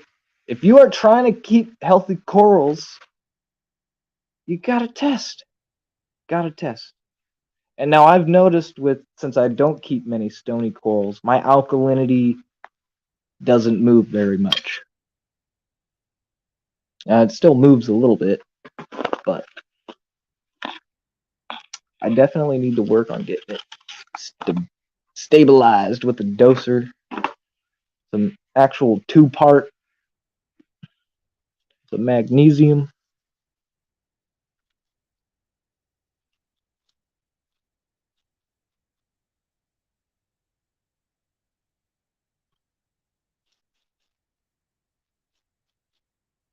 Yeah. And I do have an app. I think it's called like My Aquarium Note or something. And it's got a whole test feature thing where you can plug in your values for like your phosphate, your nitrate, your alkalinity, calcium, magnesium, pH, TDS. I mean, you can input any readings you want, and it graphs them out on your phone. Pretty cool. And especially if you're trying to keep corals and you're watching for trends, you can see the graph move. Who doesn't like to see a graph? I have to put mine in plastic toolboxes. One's for fresh and one is saltwater. It's a pain in the ass carting all these tests everywhere I go. I bet, man. But with your kind of business and the amount of aquariums you deal with, Misfit, I bet you it's nice that they're organized and like that.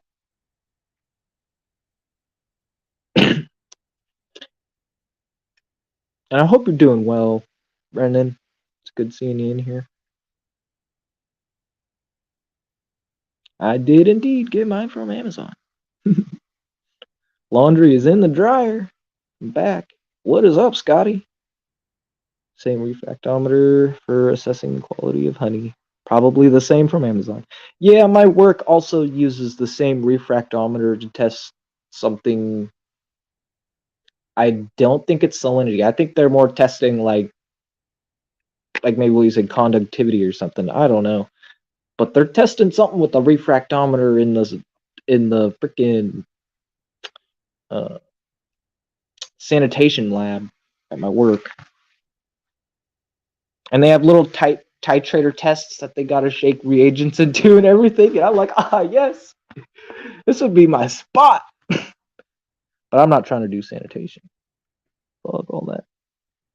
And apparently all the seniors and people that know what they're doing get to do those kind of tests.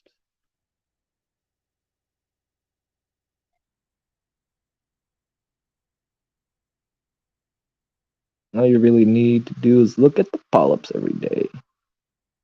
I'm gonna eat and be listening. Go live later. All right, HCB. I'll catch you on that. What coral do you want to have the most?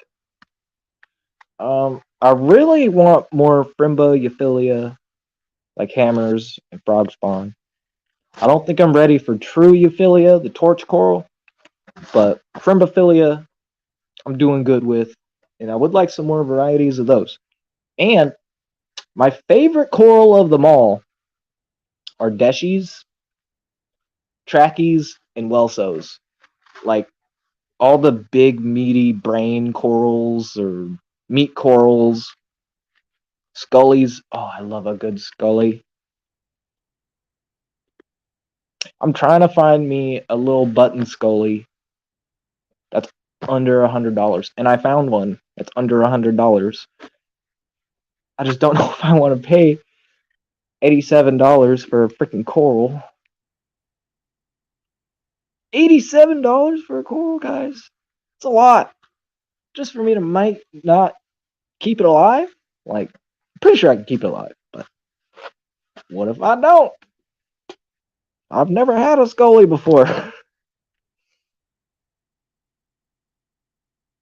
Order corals from Tidal Gardens. Now that's the spot to order from. Tidal Gardens. And like Worldwide Corals, places like that. TSA.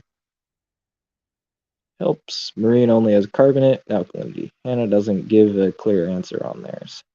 Yeah, they have a freshwater one, but I forget what it is, but yeah.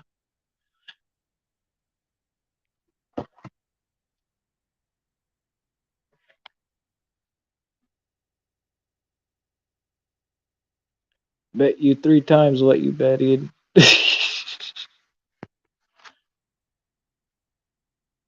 At my aquarium with corals, I do a small water change every day. $100 coral's not that expensive. It is for me, man. That's a lot for a coral. I've paid more for fish. I know. I've paid overall. I think it was close to $100 for that flower horn, just to get them shipped in and everything safely. But it was well worth it. Ordered them because I have a coral I want so might as well make a small order. Yeah, that's the thing with these coral vendors too. When you look online, you're going to look for a couple specific corals, or maybe a group of specific corals, and they only have like one, or they have the one you want, but it's out of budget. Yeah, that happens a lot.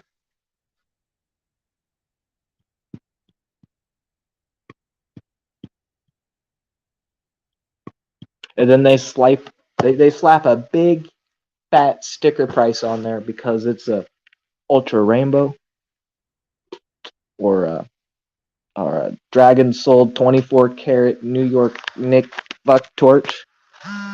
You know, torches are insane. I don't even want to try one just because of how expensive they are. Like $90 a polyp. That's a lot. That's a lot. Now, to be fair, they grow extra polyps, so I could probably make my money back. Unlike a scully, that might cost me close to $90, and it's only one single head for the rest of its life. Cannot cut it. Can't cut scullies. So that's also a big thing. Is like, do I want to try to make money from this? I don't know.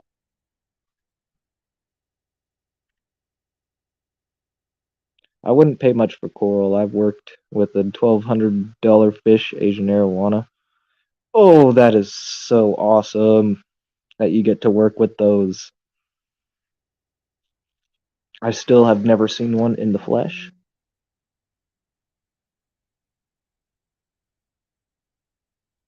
Just call me Eduardo. I'm lurking even though the host. Patty, did I miss Patty? What? I'm so sorry, Patty. I don't have Cat here to keep me on top of freaking chat. You can actually cut scullies. We figured it out. I wouldn't cut a scully. Who wants a triangle-shaped scully? I want a perfect donut. And I know people can cut them. I wouldn't. I think they're too different of a coral. Because think about it. You're taking an animal with one mouth, one polyp, and cutting it in half. But when you take a coral like a torch or a candy cane or a zoanthid, where they have multiple polyps, where they're able to be propagated from in between, it doesn't physically harm the mouth or stress them out and have them heal too much. Um, I think it's a touchy subject, uh, fragging most corals. I'm a little bit on the conservative side. I like things to be natural and things to be the way they should. Now, I'm not 100% on that because I keep flower horns and I've kept other weird hybrids too. But still, I don't see the the value in cutting single polyp meat corals or donut corals. And then you have this little pizza shaped coral with a quarter of his mouth, and now he's got to spend 2 years to regrow into a disc again.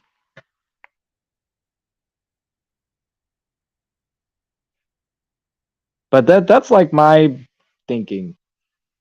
And I know scullies grow very slow too. And it's the same thing with like Encanthophilia deshi. Deshis are what I like calling them. Those guys, I don't think you can propagate. And same with Cynarenas. I know you can do Lobos because Lobos actually separate their mouth. And I think even Elegance. I've seen frags of Elegance where they are small, they're healed, and they have a mouth. And they look like a little baby Elegance.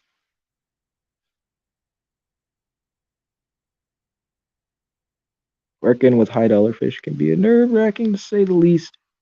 Worst was peppermint angels, and I can't sleep for almost 3 days. So worried about them and shipping. Oh my god, I can't imagine. Worked, I think 5 Asian arowana. They weren't the most interesting for most people, and they take work. I can believe it. It doesn't look like an easy fish. It does look fun to look at, though.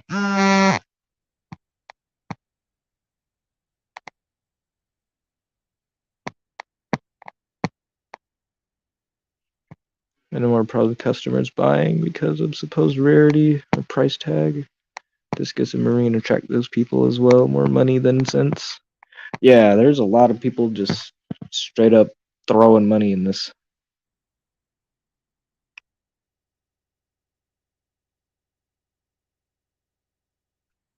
Yes.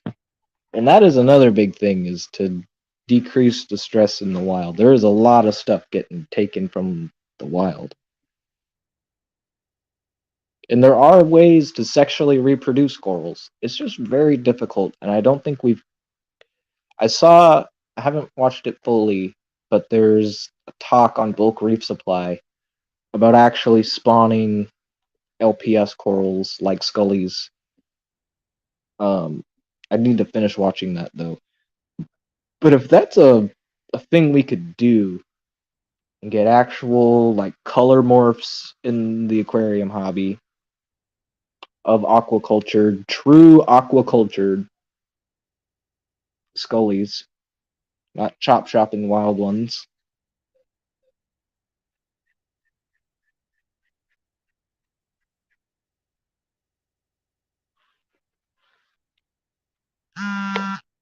I do think there's a business in that, but man, I do agree there is way too much shit getting taken from the ocean.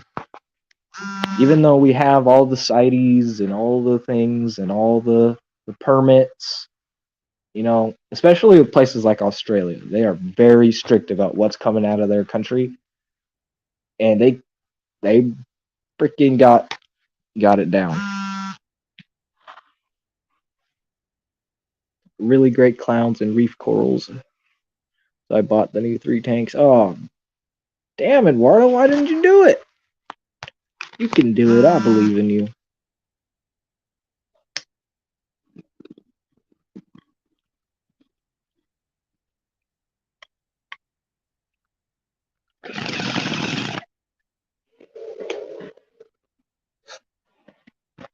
But like the cool thing with actual aquaculture in corals is that you can, if you get them to spawn, and say you've got like a male bleeding apple scully, and then you've got like a female ultra rainbow UFO, and they spawn, that's going to create different color morphs of scalemia. And that is something I would love to see in the future. And I think it will be in our lifetime. When technology is getting way more advanced, coral spawnings in aquariums are becoming more common. Not super common, but I've seen it happen enough in the forums and being popped up in YouTube videos. It doesn't seem like we're too far off from fully aquaculturing a lot of stuff.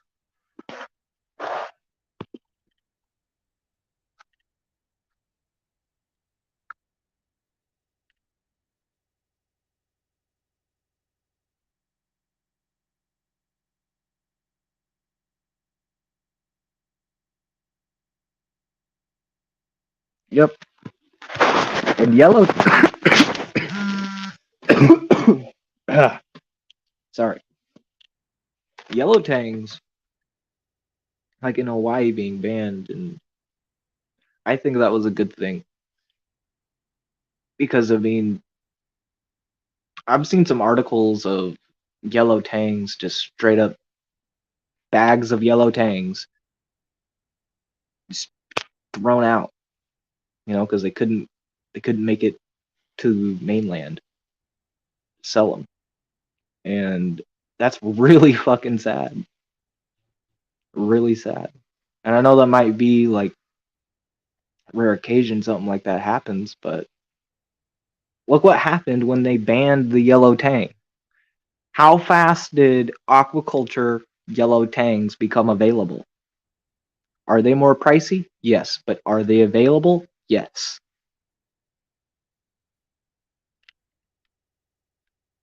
Phone keeps vibrating. Yeah, it's my damn charger. We're gonna have to end it soon because my phone is at 22%. We started at 75. We've been going almost 2 hours. I said I was gonna go an hour when I started this. To myself. God damn.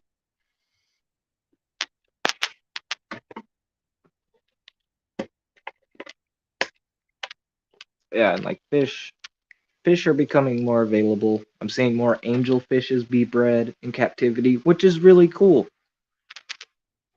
20 years ago, 10 years ago, you told them that they're breeding interruptus angelfish. I don't think that people would wrap their heads around that very well. So imagine 10 years from now, and 10 years after that, the availability of aquaculture is definitely going to be way more significant than what it is right now. And we're getting new stuff added in aquaculture all the time.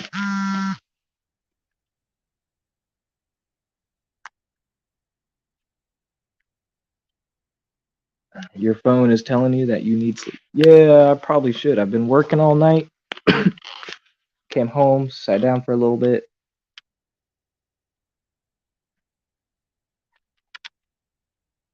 And yeah.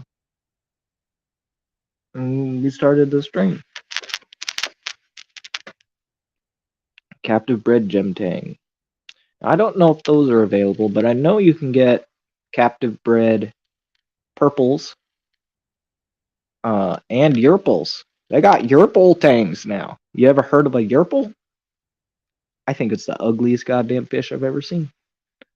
But it's a yellow tang crossed with a purple tang, and it's about $10,000.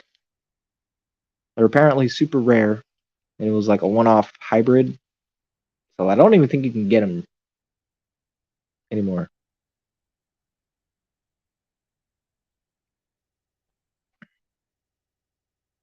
But I did see that Biota had purple tangs for sale at one point. They don't have any right now.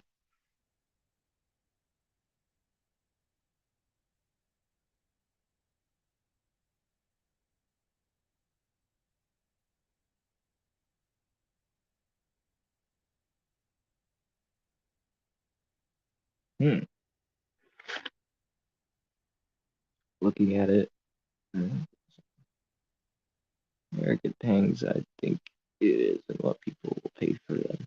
I know, right? Like it's a hybrid, one-off hybrid fish, and it's $10,000. And I've even seen like those really cool looking koi tangs where they have yellows, blacks, and whites, and they're like straight up modeled.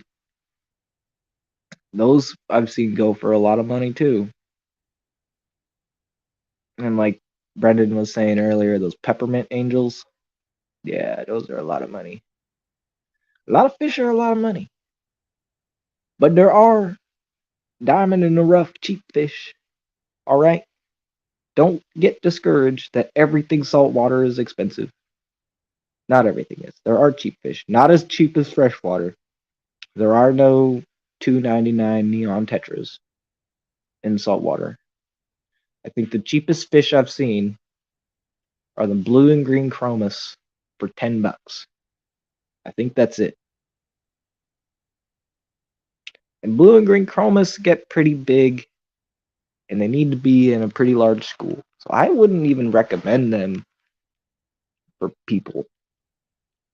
I would get a clownfish. Clownfish are cheap, and like a Watchman goby, they're usually cheap.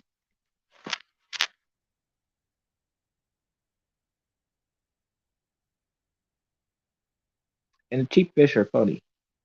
Blennies, you guys ever keep a tail spot blenny? Oh, that guy is a freaking hoot. He is so funny.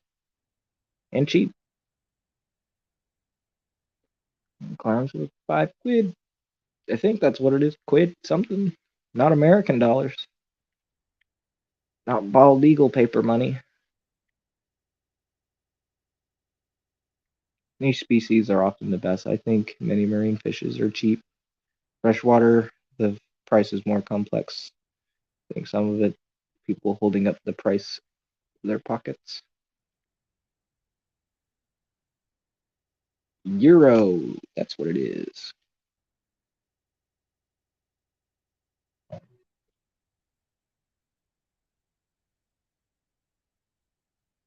Having such a hard time justifying putting out $200 for a Shodan type puffer. 10K is never happening, right? That's why I just laugh at it. And you look at the yellow purple tang hybrid, it's just ugly. Like it doesn't look pretty at all. There's no photos of what it looks like as an adult. Some people have them about 3 to 4 inches right now, but that's the biggest I've seen one, and they still look ugly.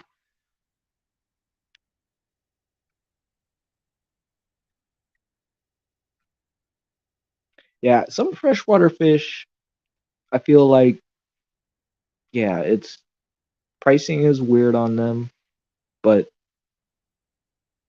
it is comparable to some saltwater fish. Like there is way more variety of species in freshwater.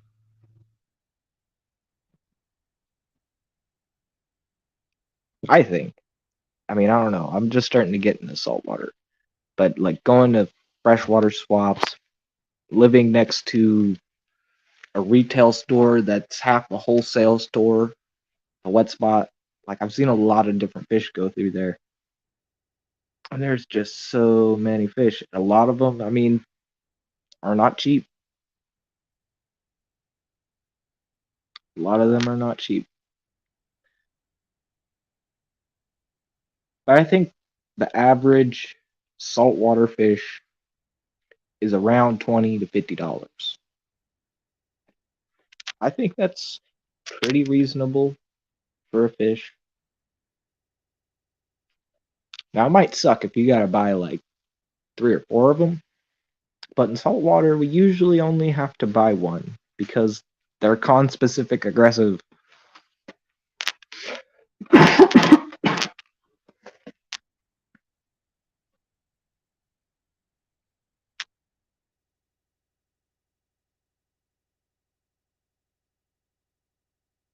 You see something in the wild with money and discussions, you can buy it. Yep.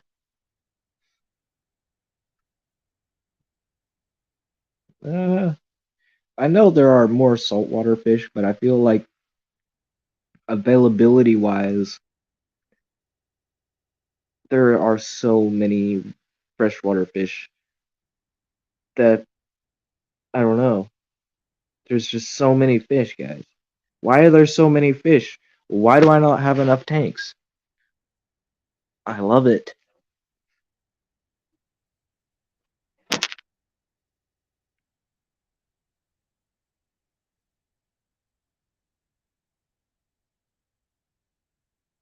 Individual schooling fish that are 50 to 100 bucks a piece. They're really just I don't know who you do it. Yeah, and I've seen a lot of freshwater fish price that too. Like a lot of the rarer like filament barbs, once they start getting to that nice hand size, they're expensive.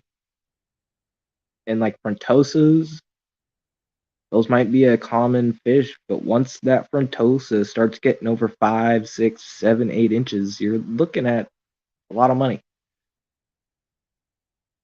And even clown loaches are insane. The bigger they get. And if you bought a yellow tang before the Hawaii ban, you're pretty much sitting on pure profits. You can sell that fish right now for 200 bucks. And then go online and buy yourself a biota captive bred one for 150. Boom.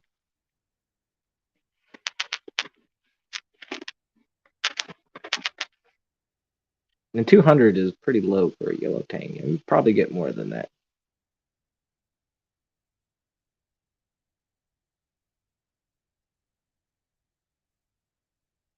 But Hawaii is going to be releasing fish back to people, but it's only a certain number. So we'll see about that.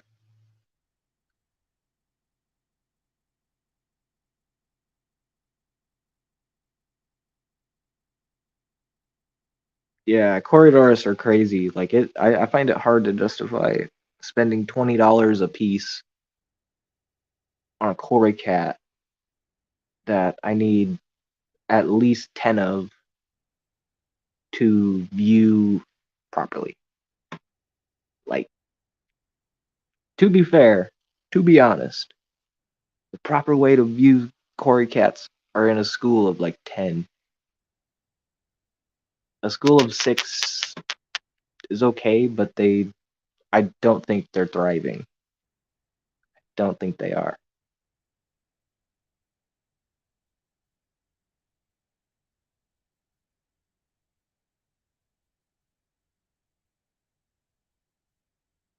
Probably trying to read them. Yeah, exactly.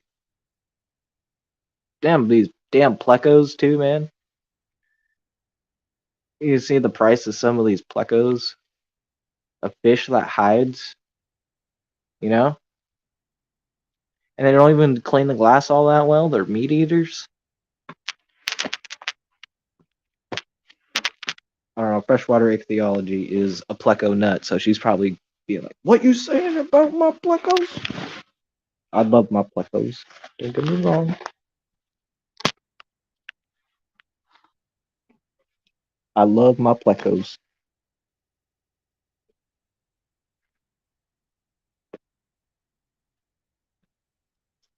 Yeah, like looking at those hyphen citrus RB line guys.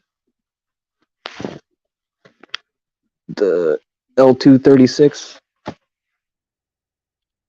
Those are nice fish. Those are nice.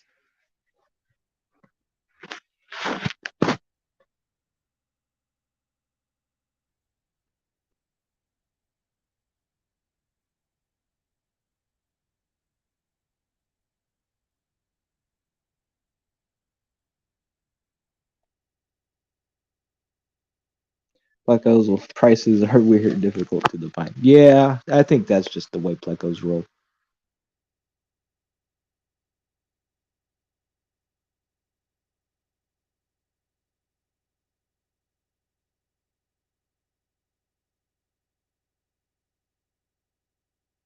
The hybrid hyphen citrus. You know, I always thought they looked a little off, like not proportionally right.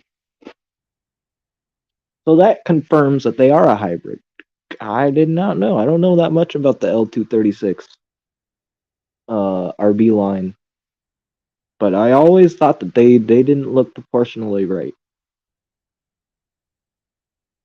And I mean, you can just look at hybrid fish and you can see, like, when you look at a wild swordtail compared to a bright orange swordtail, you grow them out. The body shapes are different, and especially with like around the eyeball and around the head. I know I've noticed it at least. And I think those captive bred swordtails are freaking hybridized with platies to get that color.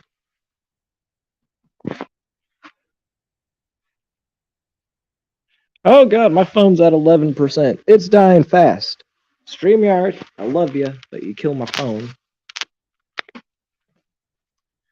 All right, peoples. I think I'm gonna end it. Hopefully, we get the Wi-Fi back up going soon, and we'll be back on the PC. You guys are awesome. Thanks for showing up. I know it's been a while. Don't forget this weekend we'll be doing the salt shaker.